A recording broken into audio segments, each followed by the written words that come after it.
ಭಕ್ತಿ ಜ್ಞಾನ ವೈರಾಗ್ಯರಿಗೆ ತಾರುಣ್ಯವನ್ನು ಕೊಡಿಸಲಿಕ್ಕೋಸ್ಕರವಾಗಿ ನಾರದರು ಕುಮಾರಾದಿಗಳ ಮೂಲಕವಾಗಿ ಸಪ್ತಾಹ ಯಜ್ಞವನ್ನು ನಡೆಸಿದರು. ಭಕ್ತಿ ಜ್ಞಾನ ವೈರಾಗ್ಯರಿಗೆ ತಾರುಣ್ಯ ಪ್ರಾಪ್ತಿಯಾಯಿತು. ಮುಂದೆ ಗೋಕರ್ಣೋಪಾಖ್ಯಾನವನ್ನ ಸನಕಾದಿಗಳು ನಾರದರಿಗೆ ವಿಶೇಷ ಪದದ ರೀತಿಯಲ್ಲಿ ಹೇಳಿದರು. ಗೋಕರ್ಣನ ಅಣ್ಣನಾದಂತಹ ಧುಂಧುಕಾರಿ ಅನ್ನುವಂಥವನು ದುಷ್ಕರ್ಮಗಳಿಂದ ದುರ್ಮರಣವನ್ನು ಹೊಂದಿ ಪ್ರೇತ ಯೋನಿಯನ್ನು ಸೇರಿದ್ದ. ಅವನಿಗೆ ಪ್ರೇತತ್ವ ನಿವೃತ್ತಿ ಮಾಡಿಸಲಿಕ್ಕೋಸ್ಕರವಾಗಿ ಯಾವುದೇ ರೀತಿಯಾದಂತಹ ಪಿತೃಕರ್ಮಾದಿ ಯಾವ ಕರ್ಮಗಳು ಸಹಾಯ ಮಾಡದೇ ಇದ್ದಾಗ ಸೂರ್ಯನ ಉಪದೇಶದಂತೆ ಗೋಕರ್ಣ ಸಪ್ತಾಹ ಯಜ್ಞವನ್ನು ನಡೆಸಿ ಪ್ರೇತತ್ವ ಯೋನಿಯಿಂದ ಅವನಿಗೆ ಮುಕ್ತಿಯನ್ನೇ ಕೊಡಿಸಿದರು. ಮುಂದೆ ಗೋಕರ್ಣರು ಮತ್ತೊಮ್ಮೆ ಸಪ್ತಾಹ ಯಜ್ಞವನ್ನು ಮಾಡಿ ತಾವು ವಿಷ್ಣುವಿನ ಸಾರೂಪ್ಯವನ್ನು ಪಡೆದರು. ಆ ಸಪ್ತಾಹದಲ್ಲಿದ್ದಂತಹ ಎಲ್ಲ ಶ್ರೋತೃಗಳಿಗೆ ವಿಷ್ಣು ಸಾಯುಜ್ಯವನ್ನು ಕೊಡಿಸಿದರು ಅಂತ ಮಹಾತ್ಮೆ ಹೇಳುತ್ತೆ. ಮುಂದೆ ಕಥೆಯ ಪ್ರಾರಂಭವಾಯಿತು. ಪ್ರಾರಂಭದಲ್ಲಿ ವ್ಯಾಸರಿಗೆ ಎಲ್ಲ ಪುರಾಣಗಳನ್ನ ರಚನೆ ಮಾಡಿದರೂ ಕೂಡ ಯಾವುದೋ ರೀತಿಯಾದಂತಹ ಅದೃಪ್ತಿ, ಅಂತಹ ಅದೃಪ್ತಿಯ ನಿವಾರಣೆಗೆ ನೆಮ್ಮದಿಗೋಸ್ಕರವಾಗಿ ನಾರದರು ಶ್ರೀಮದ್ ಭಾಗವತವನ್ನು ರಚನೆ ಮಾಡುವಂತ ಆದೇಶ ನೀಡಿದ್ದು, ಅವರು ಶಮ್ಯಾಪ್ರಾಸದಲ್ಲಿ ತಮ್ಮ ಆಶ್ರಮದಲ್ಲಿ ಈ ಭಾಗವತ ರಚನೆ ಮುಂದಾಗಿದ್ದು, ಮುಂದೆ ಭಾಗವತ ಪುರಾಣ ರಚನೆಯಾಗಿದ್ದು, ಅದರಲ್ಲಿ ಬರುವಂತಹ ಕಥಾ ವ್ಯಕ್ತಿ ಪ್ರಧಾನವಾಗಿ ಪರೀಕ್ಷಿನ್ ಮಹಾರಾಜ. ಕೃಷ್ಣನ ನಿರ್ಯಾಣ ನಂತರದಲ್ಲಿ ದ್ವಾಪರ ಯುಗದ ಮುಕ್ತಾಯ, ಕಲಿಯುಗದ ಪ್ರಾರಂಭ, ಕಲಿಪ್ರವೇಶದ ಫಲವಾಗಿ ಉತ್ತಮನಾದಂತಹ ಪರೀಕ್ಷಿನ್ ಮಹಾರಾಜನಿಗೂ ಕೂಡ ಅಜ್ಞಾನ, ಮೋಹ, ಕ್ರೋಧಾದಿಗಳು ಆವರಿಸಿ ಕಲಿಪ್ರಾದುರ್ಭಾವ ದೋಷದಿಂದ ಒಮ್ಮೆ ಶಮೀಕ ಋಷಿಗಳ ಆಶ್ರಮಕ್ಕೆ ಹೋಗಿದ್ದಾಗ ಅವನಿಗೆ ಆತಿಥ್ಯ ನೀಡಲಿಲ್ಲ ಅನ್ನುವಂತಹ ಸಿಟ್ಟಿನಿಂದ ಧ್ಯಾನ ಮಗ್ನರಾದಂತಹ ಶಮೀಕ ಋಷಿಗಳ ಕುತ್ತಿಗೆಗೆ ಅಲ್ಲಿಯೇ ಪಕ್ಕದಲ್ಲಿ ಬಿದ್ದಂತಹ ಸತ್ತ ಹಾವನ್ನು ಹಾಕಿ ಹಿಂದಿರುಗಿದ್ದು, ಕೆಲಕಾಲ ನಂತರ ಅಲ್ಲಿಗೆ ಶಮೀಕ ಋಷಿಗಳ ಮಗನಾದಂತಹ ಶೃಂಗಿ ಅನ್ನುವಂಥವನು ಬಂದಿದ್ದು, ತನ್ನ ತಂದೆಯ ಕುತ್ತಿಗೆಯಲ್ಲಿ ಸತ್ತ ಹಾವನ್ನು ನೋಡಿದ್ದು, ಇಂತಹ ಬ್ರಹ್ಮಜ್ಞಾನಿಗೆ ಅವಮಾನವನ್ನು ಮಾಡಿದಂತಹ ದುಷ್ಟ ಇಂದಿನಿಂದ 7 ದಿನಗಳ ಒಳಗಾಗಿ ಹಾವು ಕಚ್ಚಿ ಸಾಯಲ್ಪಡಲಿ ಅಂತ ಶಾಪ ಕೊಟ್ಟಿದ್ದು. ನಂತರ ದುಃಖಿಸುತ್ತಿರುವಂತಹ ಮಗನನ್ನು ನೋಡಿ ಎಚ್ಚರಗೊಂಡು ಅಂತಹ ಶ್ರೇಷ್ಠ ರಾಜನಿಗೆ ಈ ರೀತಿಯಾದಂತಹ ಶಾಪ ಕೊಡಬಾರದಿತ್ತು ಅಂತ ಹೇಳಿ ಗೌರಮುಖ ಅನ್ನುವಂತಹ ತನ್ನ ಶಿಷ್ಯನ ಮೂಲಕವಾಗಿ ಅವನಿಗೆ ಶಾಪದ ವಿಚಾರವನ್ನು ತಿಳಿಸಲಿಕ್ಕೆ ಹೊರಟಿದ್ದು, ಶಾಪದ ವಿಚಾರವನ್ನು ತಿಳಿದಂತಹ ಪರೀಕ್ಷಿನ್ ಮಹಾರಾಜ ತನ್ನ ಮಗನಾದಂತಹ ಜನಮೇಜಯನಿಗೆ ರಾಜ್ಯದ ಪಟ್ಟವನ್ನು ಕಟ್ಟಿ ತಾನು ಗಂಗಾ ತೀರದಲ್ಲಿ ಪ್ರಾಯೋಪವೇಶಕ್ಕೋಸ್ಕರವಾಗಿ ಕುಳಿತಿದ್ದು, ಅಲ್ಲಿ ವಸಿಷ್ಠರೇ ಮೊದಲಾದಂತಹ ಶ್ರೇಷ್ಠ ಋಷಿಗಳ ಆಗಮನ, ಎಲ್ಲರನ್ನೂ ಸತ್ಕರಿಸಿದ್ದಾನೆ. ಮುಂದೆ ಮುನಿಗಳು ಬಂದರು. ಆ ಮುನಿಗಳಿಗೆ ಮಧುಪರ್ಕ ಪೂಜೆಯನ್ನು ಮಾಡಿ ನಮಸ್ಕಾರ ಮಾಡಿ ಶ್ರೇಷ್ಠವಾದಂತಹ ಬ್ರಹ್ಮಜ್ಞಾನಿಗಳಿಗೆ ಶಿಖಾಪ್ರಾಯರಾಗಿರುವಂತಹ ಅಥವಾ ಉನ್ನತ ಸ್ಥಾನದಲ್ಲಿರುವಂತಹ ಅವರನ್ನು ಪ್ರಾರ್ಥನೆ ಮಾಡಿಕೊಳ್ತಾ ಇದ್ದಾನೆ. ಮನುಷ್ಯ ಯಾವಾಗಲೂ ಏನು ಮಾಡಬೇಕು, ಇನ್ನೇನು ಈಗ ಸಾವು ಬರುತ್ತೆ ಅಂತಿದ್ದವನು ಏನು ಮಾಡಬೇಕು ಅಂದರೆ ಸದ್ಯೋಮುಕ್ತಿ, ಕ್ರಮ ಮುಕ್ತಿಗಳ ಬಗ್ಗೆ ಪ್ರಾರ್ಥನೆ ಮಾಡಿದ್ದಾನೆ.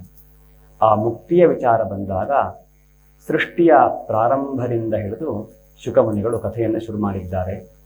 ಬ್ರಹ್ಮನ ಸೃಷ್ಟಿ, ಪ್ರಜಾಪತಿಗಳ ಸೃಷ್ಟಿ, ಬೇರೆ ಬೇರೆ ಪ್ರಕೃತಿ, ಪ್ರಾಣಿ, ಪಕ್ಷಿಗಳ ಸೃಷ್ಟಿ, ಹೀಗೆ ಎಲ್ಲ ಸೃಷ್ಟಿಗಳನ್ನು ಹೇಳ್ತಾ ಮನುಷ್ಯನ ಸೃಷ್ಟಿ, ಸ್ವಯಂಭುವ ಮನ್ವಾದಿಗಳ ಸೃಷ್ಟಿ, ಅಲ್ಲಿನ ಮುಂದೆ ಕಪಿಲಾವತಾರ, ಒಂದು ಕಡೆಯಲ್ಲಿ ಈ ಅವತಾರ ಅಂದರೆ ಇನ್ನೊಂದು ಕಡೆಯಲ್ಲಿ ಮಹಾದೇವನಿಗೆ ಸತೀದೇವಿಯೊಟ್ಟಿಗೆ ಮದುವೆಯಾಗಿದ್ದು ದಕ್ಷಯಜ್ಞ ವಿಧ್ವಂಸ, ಹೀಗೆ ಕಥೆ ಒಂದೊಂದು ಭಾಗವಾಗಿ ಮುಂದುವರಿತಾ ಇದೆ.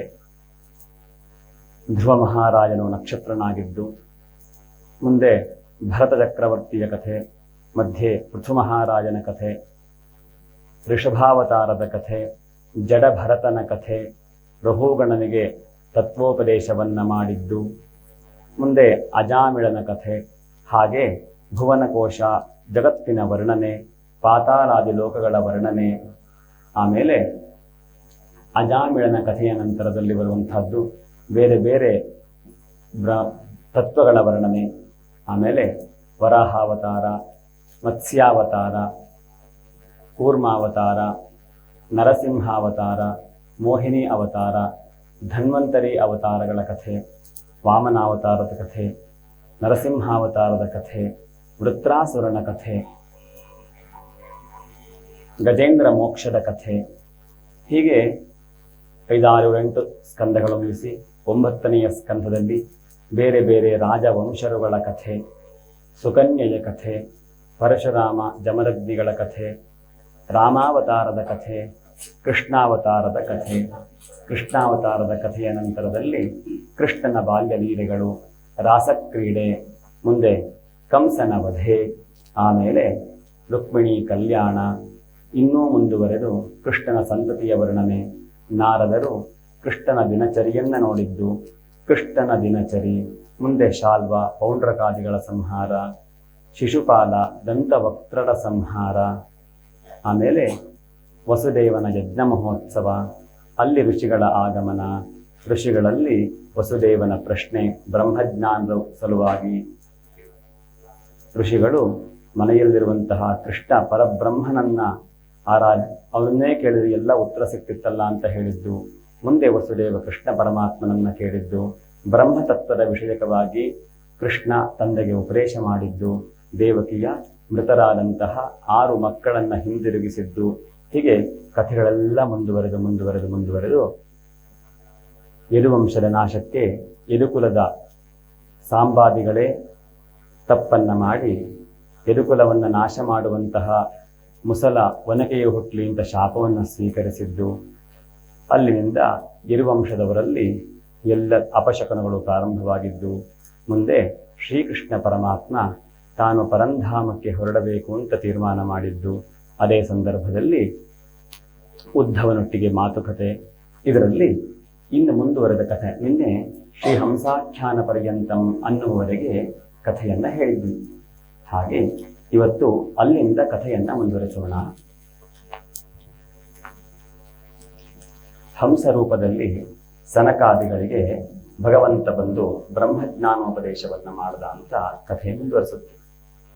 ಇಲ್ಲಿ ಯಾವಾಗಲೂ ಪ್ರಶ್ನೆ, ನಮಗೆ ಇಷ್ಟು ಬ್ರಹ್ಮೋಪದೇಶ ಬ್ರಹ್ಮ ವಿದ್ಯೋಪದೇಶದ ಅವಶ್ಯಕತೆ ಇದೆಯಾ ಅಂತ.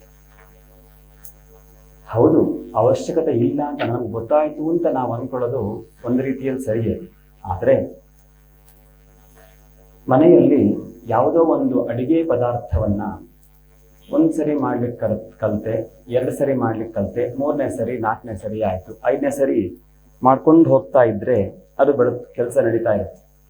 ಒಂದು 10 ವರ್ಷ ಆ ಪದಾರ್ಥವನ್ನೇ ಮಾಡಲಿಲ್ಲ ಅಂತಂದ್ರೆ 11ನೇ ವರ್ಷ ನಮ್ಗೆ ಆ ಪದಾರ್ಥವನ್ನ ಮಾಡುವ ವಿಚಾರವೇ ಮರೆತು ಹೋಗಿರುತ್ತೆ. ಹೇಗೆ ಮಾಡಬೇಕು ಅನ್ನುವಂತಹ ಪದ್ಧತಿ ಮರೆತು ಹೋಗಿರುತ್ತೆ. ಮತ್ತೆ ಹೊಸದಾಗಿ ಕಲಿಬೇಕಾಗುತ್ತೆ. ರೂಢಿಯಲ್ಲಿ ಇಟ್ಟುಕೊಂಡಂತಹ ವಿಷಯಗಳು ಚೆನ್ನಾಗಿ ಬಳಕೆಯಲ್ಲಿರುತ್ತೆ, ಹಾಗೂ ನಮ್ಮ ಅಭ್ಯಾಸ ಇರುತ್ತೆ. ಹಾಗೆ ಈ ಬ್ರಹ್ಮತತ್ವ ಅನ್ನುವಂತಹದ್ದು ಇನ್ನೂ ಉತ್ಕೃಷ್ಟವಾದಂತಹ ವಿಚಾರ.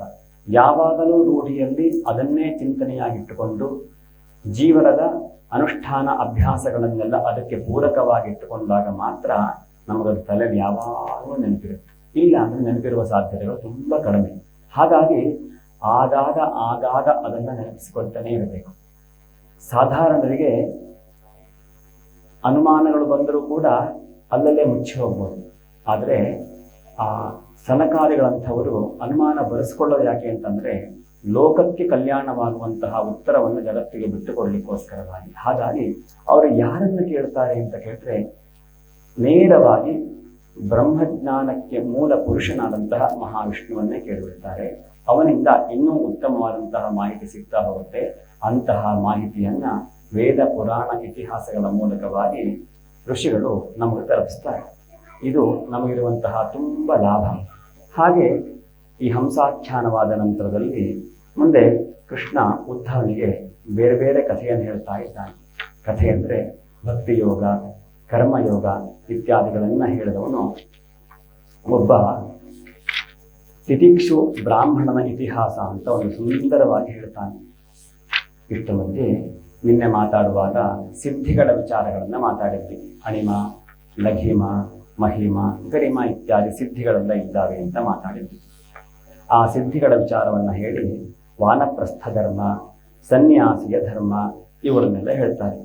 ಜ್ಞಾನ, ಭಕ್ತಿ, ಯಮ, ನಿಯಮ ಮುಂತಾದಂತಹ ಸಾಧನೆಗಳ ವರ್ಣನೆ, ಜ್ಞಾನಯೋಗ, ಕರ್ಮಯೋಗ, ಭಕ್ತಿ ಯೋಗ ಅಂತ ಇವುಗಳನ್ನೆಲ್ಲ ವರ್ಣನೆ ಹೇಳಿ ಗುಣ ದೋಷಗಳ ವ್ಯವಸ್ಥೆ, ಸ್ವರೂಪ ಹಾಗೂ ಪ್ರಕೃತಿ ಪುರುಷರ ವಿವೇಚನೆ ಅನ್ನುವಂತಹ ಜ್ಞಾನ ವೈರಾಗ್ಯಕ್ಕೆ ಸಂಬಂಧಪಟ್ಟಂತಹ ಚಿಂತನೆ ಇವನ್ನೆಲ್ಲ ಮಾಡಿ ಒಬ್ಬ ಭಿಕ್ಷುಗೀತೆ ಅನ್ನುವಂತಹ ಒಬ್ಬ ಬ್ರಾಹ್ಮಣನ ಕಥೆಯನ್ನ ಹೇಳ್ತಾರೆ. ಅವಂತಿ ದೇಶದಲ್ಲಿ ಒಬ್ಬ ಬ್ರಾಹ್ಮಣ ಇದ್ದನಂತೆ. ಆ ಬ್ರಾಹ್ಮಣ ಸಂಪಾದನೆಯನ್ನ ಮಾಡ್ತಾ ಇದ್ದ. ಆದರೆ ಸಂಪಾದನೆ ಮಾಡಿದಂತಹ ಸಂಪತ್ತನ್ನ ಯಾವುದೇ ರೀತಿಯಲ್ಲಿ ಉಪಯೋಗಿಸುತ್ತಿರಲಿಲ್ಲ. ತನಗೋಸ್ಕರನೂ ಉಪಯೋಗಿಸ್ತಿರ್ಲಿಲ್ಲ, ತನ್ನ ಹೆಂಡತಿಯ ಮಕ್ಕಳಿಗೂ ಕೊಡ್ತಿರ್ಲಿಲ್ಲ, ತಾನು ತಿನ್ಲಿಕ್ಕೂ ಉಪಯೋಗಿಸ್ತಿರ್ಲಿಲ್ಲ, ದಾನ ಧರ್ಮವನ್ನು ಮಾಡ್ತಿರ್ಲಿಲ್ಲ. ಬರೀ ದುಡ್ಡನ್ನ ಸಂಪಾದನೆ ಮಾಡಿ ಮಾಡಿ ಮಾಡಿ ಸಂಗ್ರಹವನ್ನ ಮಾತ್ರ ಮಾಡ್ತಾ ಇದ್ದ. ಯಾವಾಗ ದಾನ ಧರ್ಮಗಳಿಲ್ಲವೋ, ಸಂಗ್ರಹ ಮಾಡಿದಂತಹ ಸಂಪತ್ತು ಯಾವುದೋ ಒಂದು ರೀತಿಯಲ್ಲಿ ವಿನಿಯೋಗವಾಗಲಿಕ್ಕೆ ಬೇಕು. ದಾನಂ ಭೋಗ ನಾಶ ತಿಸ್ರೋ ಗತಯೋ ಭವಂತಿ ವಿತ್ತಸ್ಯ ಯೋ ನ ದದಾತಿ ನ ಭುಂಕ್ತೆ ತಸ್ಯ ತೃತೀಯ ಗತಿರ್ಭವತಿ. ನಾವು ಸಂಪಾದನೆ ಮಾಡಿದಂತಹ ಸಂಪತ್ತು ಒಂದು ದಾನ ಮಾಡಬೇಕು, ಇಲ್ಲ ಭೋಗ ತಾವು ಅನುಭವಿಸಬೇಕು. ತಾವು ಅಂದರೆ ನಮಗಿರಬಹುದು, ಹೆಂಡತಿ ಮಕ್ಕಳಿಗಿರ್ಬೋದು, ಅಪ್ಪ ಅಮ್ಮಂಗಿರಬಹುದು, ಅಥವಾ ಮನೆಗೆ ಬೇಕಾದಂತಹ ಪದಾರ್ಥಗಳಿರ್ಬೋದು, ಬಂಧು ಬಾಂಧವರಿಗಿರ್ಬೋದು, ಯಾವುದಾದ್ರೂ ರೀತಿಯಲ್ಲಿ ಭೋಗ ಅನುಭವಿಸಬೇಕು. ಕೊಡಲೂ ಇಲ್ಲ, ಅನುಭವಿಸಲೂ ಇಲ್ಲ ಅಂತಾದರೆ ನಾಶ ತೀರ್ಮಾನ. ಹಾಗಾಗಿ ಈ ಬ್ರಾಹ್ಮಣ ಯಾವುದೇ ಸಂಪತ್ತನ್ನು ತಾನು ಅನುಭವಿಸಲಿಲ್ಲ, ಕೊಡಲೂ ಇಲ್ಲ. ಮುಂದೆ ಅವನಿಗೆ ಅವೆಲ್ಲ ನಾಶವಾಗುವಂತಹ ಒಂದು ಸಂದರ್ಭ ಬಂತು. ಯಾವುದೋ ಒಂದು ಕೆಟ್ಟ ಸಮಯದಲ್ಲಿ ಬಂಧುಗಳು ಬಾಂಧವರೆಲ್ಲ ಬಂದವರೆಲ್ಲ ದುಡ್ಡನ್ನ ಕದ್ದುಕೊಂಡು ಹೋಗಲಿಕ್ಕೆ ಶುರು ಮಾಡಿದರು. ಆಮೇಲೆ ಈ ಕಳ್ಳಕಾಕರು ಬಂದು ಒಂದಷ್ಟು ಕದ್ಕೊಂಡು ಹೋದರು. ಆಮೇಲೆ ರಾಜನ ದಂಡ ಅನ್ನುವಂತಹ ರೀತಿಯಲ್ಲಿ, ಕಂದಾಯದ ರೀತಿಯಲ್ಲಿ ಒಂದಷ್ಟು ರಾಜನಿಗೆ ಹೋಗಲ್ಪಡುತ್ತೆ. ಹೀಗೆ ಮಕ್ಕಳು ಮರಿಯೆಲ್ಲ ಅವರೆಲ್ಲ ಒಂದಷ್ಟು ದುಡ್ಡು ಕದ್ಕೊಂಡು ಹೋದರು. ಹೀಗೆ ಆಗ್ತಾ ಆಗ್ತಾ ಆಗ್ತಾ ಅವನಲ್ಲಿದ್ದಂತಹ ಅಷ್ಟೂ ಸಂಪತ್ತು ಸಂಗ್ರಹ ಮಾಡಿದ್ದು ಕಳೆದು ಹೋಯಿತು. ಯಾವಾಗ ಸಂಪತ್ತೆಲ್ಲ ನಷ್ಟವಾಗಿ ತಾನು ದರಿದ್ರನಾದನೋ ಆಗ ಅವನಿಗೆ ನಿಧಾನವಾಗಿ ದುಃಖವಾಗಿ ಶುರುವಾಯಿತು. ಅಲ್ಲ, ಅರ್ಥಸ್ಯ ಸಾಧನೆ ಸಿದ್ಧೇ ಉತ್ಕರ್ಷೆ ರಕ್ಷಣೆ ವ್ಯಯೇ ನಾಶ ಉಪಭೋಗ ಆಯಾಸಃ ತ್ರಾಸಶ್ಚಿಂತಾ ಭ್ರಮೋ ನೃಣ. ದುಡ್ಡನ್ನು ಸಂಪಾದನೆ ಮಾಡಲಿಕ್ಕೂ ಕಷ್ಟ, ಇಟ್ಕೊಳ್ಳಿಕ್ಕೂ ಕಷ್ಟ, ವಿನಿಯೋಗ ಮಾಡದೇ ಇದ್ರೂ ಕಷ್ಟ, ಮಾಡಿದರೆ ಎಲ್ಲವೂ ವ್ಯಯವಾಗಿ ಹೋದರೆ ಮುಂದೆ ಜೀವನ ಅನ್ನುವಂತಹ ಚಿಂತೆ, ದುಡ್ಡಿಗೆ ಸಂಬಂಧಪಟ್ಟಂತಹ ಚಿಂತನೆಯಲ್ಲೇ ನನ್ನ ಜೀವನ ಇಡೀ ಕಳೆದು ಹೋಯಿತು. ಅದರ ಹೊರತಾಗಿ ಯಾವ ಸಾಧನೆಯನ್ನೂ ಮಾಡಲಿಲ್ಲ. ಹೋಗಲಿ, ಇದರಿಂದ ಏನಾದ್ರು ಸಾಧನೆ ಮಾಡಿದ್ನಾ? ಇಲ್ಲ. ನನ್ನ ಹೆಂಡತಿ ಮಕ್ಕಳು ನನ್ನ ಬಿಟ್ಟು ಹೋದ್ರು, ಅಣ್ಣ ತಮ್ಮಂದ್ರು ನನ್ನ ಬಿಟ್ಟು ಹೋದ್ರು, ಎಲ್ಲರೊಟ್ಟಿಗೆ ನಿಷ್ಠೂರವನ್ನ ಕಟ್ಟಿಕೊಂಡೆ. ಇಷ್ಟೆಲ್ಲ ಮಾಡಿದ್ರೆ ಮುಗಿತಾ ಕೇಳಿದ್ರೆ ಅಷ್ಟೂ ದುಡ್ಡು ನನ್ನಿಂದ ಬಿಟ್ಟು ಹೋಯಿತು. ಇಂತಹ ದುಡ್ಡಿಗೋಸ್ಕರ ಇಷ್ಟು ಕಷ್ಟಪಡಬೇಕಿತ್ತ? ಅದರ ಬದಲಿಗೆ ಭಗವಂತನ ಧ್ಯಾನ ಮಾಡಿ ಯಾವುದಾದ್ರೂ ಒಂದು ಪೂಜೆ ಪುನಸ್ಕಾರ ದಾನ ಧರ್ಮ ಮಾಡಿದ್ರೆ ನನಗೇನಾದ್ರು ಒಳ್ಳೆದಾಗ್ತಿರ್ತೇನೋ ಅಂತ ಈಗ ಗೊತ್ತಾಯ್ತು. ಈ ರೀತಿಯಾದಂತಹ ದುಡ್ಡಿನ ಬಗ್ಗೆಯ ವೈರಾಗ್ಯದಿಂದ, ಸಂಪತ್ತಿನ ಬಗ್ಗೆಯ ವೈರಾಗ್ಯದಿಂದ ನಿಧಾನವಾಗಿ ಅವನಿಗೆ ಮೋಹ ಸಡಲಿಸ್ತಾ ಬಂತು. ಮೋಹವೆಲ್ಲ ಕಳೆದು ಕ್ರಮೇಣ ಅವನಿಗೆ ಅವಧೂತ ಸ್ಥಿತಿ ಪ್ರಾಪ್ತಿಯಾಯಿತು. ಹಾಗೆ ಅವಧೂತ ಸ್ಥಿತಿಯಲ್ಲಿದ್ದವನು ಏನೋ ಅವನಿಗೆ ಬೇಕಾದಂತಹ ಪಾತ್ರೆ ಪಗಡೆ ಊಟ ಮಾಡಲಿಕ್ಕೆ ಇಷ್ಟಕ್ಕೆ ಮಾತ್ರ ಇಟ್ಕೊಂಡಿದ್ದ. ಎಲ್ಲೆಲ್ಲೋ ಹೋಗಿ ಭಿಕ್ಷೆಯನ್ನು ಬೇಡ್ತಾ ಇದ್ದ. ಆದರೆ ಈ ಬ್ರಾಹ್ಮಣ ತಾನು ಅನುಕೂಲವಾಗಿದ್ದಾಗ ಯಾರಿಗೂ ಭಿಕ್ಷೆ ಕೊಟ್ಟಿರಲಿಲ್ಲ, ದಾನ ಧರ್ಮ ಮಾಡಿರಲಿಲ್ಲ, ಯಾರಿಗೂ ಒಂದು ಒಳ್ಳೆ ಮಾತಾಡಿರಲಿಲ್ಲ. ಅದರಿಂದ ಏನಾಯಿತು, ಈಗ ಇವನು ಭಿಕ್ಷೆ ಹೋದರೂ ಕೂಡ ಯಾರೂ ಕೊಟ್ಟಿರಲಿಲ್ಲ. ಎಲ್ಲ ಬೈದು ಕಳಿಸ್ತಾ ಇದ್ರು. ನಾವೇನು ಕೊಡ್ತೀವೋ ಅದು ನಮಗೆ ಬರುತ್ತೆ. ಒಳ್ಳೇದು ಕೊಟ್ಟರೆ ಒಳ್ಳೇದು ಬರುತ್ತೆ, ಕೆಟ್ಟದ್ದು ಕೊಟ್ಟರೆ ಕೆಟ್ಟದ್ದು ಬರುತ್ತೆ, ಎಲ್ರಿಗೂ ಗೊತ್ತಿರುವಂಥದ್ದು. ಆದರೂ ಕೆಲವೊಂದ್ಸರಿ ಏನು ಮಾಡುತ್ತೆ, ಅಹಂಕಾರ ಅನ್ನುವಂಥದ್ದು ನಮ್ಮನ್ನು ಕಟ್ಟಿ ಹಾಕಿ ದುರಹಂಕಾರದಿಂದ ವರ್ತನೆ ಮಾಡುವಂತೆ ಮಾಡುತ್ತೆ. ಇದು ಹಾಗೆ ಮಾಡಿ ಈಗ ಇವನು ಯಾವಾಗ ಹೋಗ್ಲಿಕ್ಕೆ ಶುರು ಮಾಡಿದ್ನೋ ಆಗ ಅವನಿಗೆ ಅದೆಲ್ಲ ಅನುಭವ ಆಗ್ಲಿಕ್ಕೆ ಶುರುವಾಯಿತು. ಆದರೂ ಬೇಜಾರು ಮಾಡ್ಕೊಳ್ಳದೆ ಅಲ್ಲೋ ಇಲ್ಲೋ ಕೇಳ್ತಿದ್ದ. ಯಾವುದೋ ಒಬ್ಬ ಪಾಪದ ಮನುಷ್ಯ ದಾನ ಕೊಡ್ತಿದ್ದ, ಇರ್ಲಿ ತಿನ್ಕೊಂಡು ಹೋಗ್ಲಿ, ಏನೋ ಆಗಿ ಹೋಗಿದೆ ಹೋಗ್ಲಿ ಬಿಡು ಅಂಥೇಳಿ ಒಂದಷ್ಟು ಜನ ಕೊಡ್ತಿದ್ರು. ಹೋಗ್ಲಿ ತಂದ್ಕೊಂಡು ತಿನ್ಲಿಕ್ಕೆ ಅಂತ ಕೂತ್ರೆ ಜನ ಬಿಡ್ತಿದ್ರ? ಇಲ್ಲ. ಇವನ ಹಿಂದೆ ಯಾರ್ಯಾರಿಗೆ ಅಪಹಾಸ್ಯ ಮಾಡಿ ಮನಸ್ಸು ನೋಯಿಸಿ ತುಂಬಾ ಅವಹೇಳನ ಮಾಡಿದ್ರು ಅವರು ಕೂಡ ಬಂದ್ರು. ಅವರಲ್ಲದೆ ಬೇರೆಯವರು ಬಂದ್ರು. ಇವನು ಊಟ ಮಾಡ್ತಿದ್ದಾಗ ಇವನು ತಟ್ಟೆ ಎಳೆಯೋದು, ಅದಕ್ಕೆ ತಟ್ಟೆಗೆ ನೀರು ಹಾಕೋದು, ಇವ್ರು ಹೇಳೋ ರೀತಿಯಲ್ಲಿ ಮೂತ್ರಯಂತಿ ಚ ಪಾಪಿಷ್ಠ, ಅದಕ್ಕೆ ಮೂತ್ರ ಮಾಡೋದು. ಅಂದ್ರೆ ಅವನು ಎಷ್ಟು ಕೆಟ್ಟವನಾಗಿದ್ದ ಅಂತ ಒಂದು ಇವ್ರು ಮಾಡಿದ ತಪ್ಪೆ, ಇವ್ರು ಮಾಡಬಾರದಿತ್ತು, ಆದ್ರೆ ಅವನು ಅದನ್ನು ಪಡೆಯುವಷ್ಟು ಕೆಟ್ಟ ಕೆಲಸ ಮಾಡ್ಕೊಂಡ್ಬಿಟ್ಟಿದ್ದ. ಹೀಗೆಲ್ಲ ಮಾಡೋದು, ಕೊನೆ ಕಲ್ಲಲ್ಲಿ ಹೊಡೆಯೋದು, ಅವನ ಬಟ್ಟೆ ಎಳೆಯೋದು, ಕಿತ್ಕೊಳ್ಳೋದು ಎಲ್ಲ ಮಾಡ್ತಿದ್ದ. ಇಷ್ಟಾದ್ರೂ ಕೂಡ ಕ್ರಮೇಣ ಅವನಿಗೆ ಯಾರಿಗೂ ಏನು ರಿಯಾಕ್ಟ್ ಮಾಡದೇ ಇರುವಂತಹ ಮನಸ್ಥಿತಿ ಬಂತು. ನಾನು ಮಾಡಿದ್ದು ನನಗೆ ಸಿಗ್ತಾ ಇದೆ ಅಂತ ಹೇಳಿ ಏನೇ ಬಂದರೂ ಎಲ್ಲ ತೃಪ್ತಿಯಿಂದ ಸ್ವೀಕರಿಸಲು ಶುರು ಮಾಡಿದ. ಹಾಗೆ ಆಗ್ತಾ ಆಗ್ತಾ ಆಗ್ತಾ ಶುದ್ಧ ಅವಧೂತ ಸ್ಥಿತಿಗೆ ಪ್ರಾಪ್ತಿಯಾದ. ಆ ಅವಧೂತ ಸ್ಥಿತಿಯಿಂದ ಅವನಿಗೆ ಮುಕ್ತಿ ಸಿಕ್ತು. ಹೇಗೆ ಸಿಕ್ತು? ದಾನ ಧರ್ಮವೇ ಮಾಡಿಲ್ಲ ಅಂತ ಕೇಳಿದ್ರೆ ಅವನಿಗೆ ಈ ಕನ್ನಡದಲ್ಲಿ ಹೇಳೋದುಂಟು, ಜಿಪುಣನಷ್ಟು ದೊಡ್ಡ ದಾನಿ ಜಗತ್ತಲ್ಲಿ ಬೇರೆ ಯಾರೂ ಇಲ್ಲ ಅಂತ.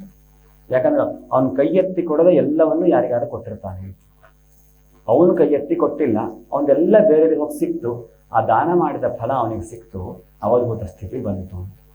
ಅಕ್ಷರತ್ವಾತು ವರೇಣ್ಯತ್ವಾತು ಧೂತ ಸಂಸಾರ ಬಂಧನಾತು ತತ್ವಮಸ್ಯಾದಿ ರಕ್ಷತ್ವಾತು ಅವಧೂತ ಇತೀರ್ಯತೆ. ಇಲ್ಲಿ ಹಾಕಿತ್ತು ಅಲ್ವಾ, ಅದು ನೋಡೇ ಕಲ್ತ್ಕೊಂಡಿತ್ತು. ಹಾಗೆ ಅವಧೂತ ಸ್ಥಿತಿ ಪ್ರಾಪ್ತವಾಯಿತು. ಹೀಗೆ ಅವಧೂತ ಸ್ಥಿತಿಯ ಬಗ್ಗೆ ಭಗವಂತ ಹೇಳ್ತಾ ಹೋದ. ಮುಂದೆ ಸಾಂಖ್ಯಯೋಗ ಇತ್ಯಾದಿಗಳನ್ನೆಲ್ಲ ಇಂದ್ರಿಯ ಉದ್ಧವನಿಗೆ ಜ್ಞಾನದ ಬಗ್ಗೆ ಮಾಹಿತಿಯನ್ನು ಕೊಡ್ತಾ ಹೋದ. ಹೋಗ್ತಾ ಹೋಗ್ತಾ ಮುಂದೆ ಹೇಳ್ತಾನಂತೆ ಕೃಷ್ಣ, ಇದನ್ನೇ ನಾನು ಹಿಂದೆ ಕುರುಕ್ಷೇತ್ರ ಯುದ್ಧದಲ್ಲಿ ಅರ್ಜುನನಿಗೆ ಉಪದೇಶವನ್ನ ಮಾಡಿದ್ದೆ ಅಂತ. ಯಾವ ಭಗವದ್ಗೀತೆ ಅನ್ನುವಂತಹ 700 ಶ್ಲೋಕಗಳಲ್ಲಿ ಜ್ಞಾನೋಪದೇಶವನ್ನ ಮಾಡಿದ್ನೋ ಅದೇ ಜ್ಞಾನೋಪವನ್ನ ಸ್ವಲ್ಪ ಬೇರೆ ರೀತಿಯಲ್ಲಿ ಭಾಗವತದಲ್ಲಿ ಹೇಳಿದ್ದಾರೆ. ಆದರೆ ಭಾಗವತರ ಸಂಪೂರ್ಣ ಶ್ಲೋಕ ಸಂಖ್ಯೆ 18,000 ಶ್ಲೋಕ. ಭಗವದ್ಗೀತೆ ಮತ್ತು ಭಾಗವತ ಎರಡು ಒಂದೇ ಸಂಖ್ಯೆ ಅಲ್ಲ. ಭಾಗವತದಲ್ಲಿ ಹೇಳಿದಂತಹ ಧರ್ಮಗಳನ್ನ ಸಂಕ್ಷೇಪವಾಗಿ ಯುದ್ಧ ಭೂಮಿಯಲ್ಲಿ ಅರ್ಜುನನಿಗೆ ಬೇಕಾದ ಭಾಷೆಯಲ್ಲಿ ಕೃಷ್ಣ ಹೇಳಿದ್ದ. ನಮಗೆಲ್ಲ ಅದು ಹತ್ತಿರವಾಗಿ ಅರ್ಥವಾಗಿದೆ, ಅದು ಸಂತೋಷವಾದ ವಿಚಾರ.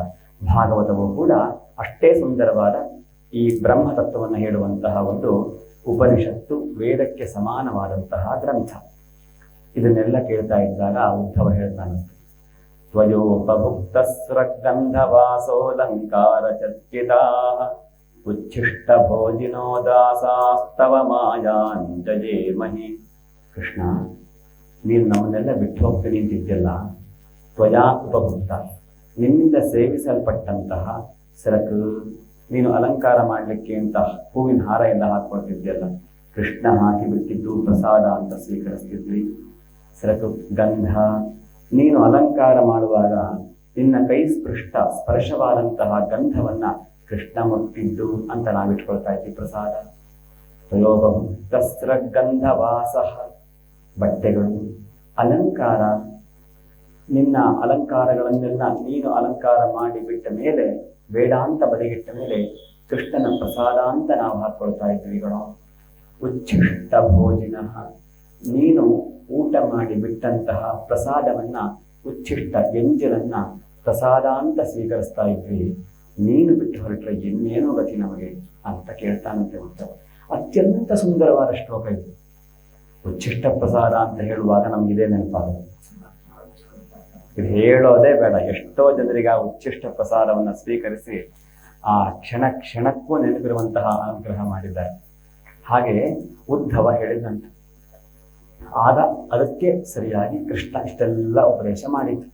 ಇಷ್ಟೆಲ್ಲ ಆದ್ಮೇಲೆ ಮುಂದೆ ಹೇಳ್ತಾನೆ, ನಾನು ಬಿಟ್ಟ ಭೂಮಿಯನ್ನ ಬಿಟ್ಟ ಮುಂದಿನ ಕ್ಷಣವೇ ಕಲಿಪುರುಷ ಭೂಮಿಯನ್ನ ಆವರಿಸಿಕೊಳ್ತಾನೆ.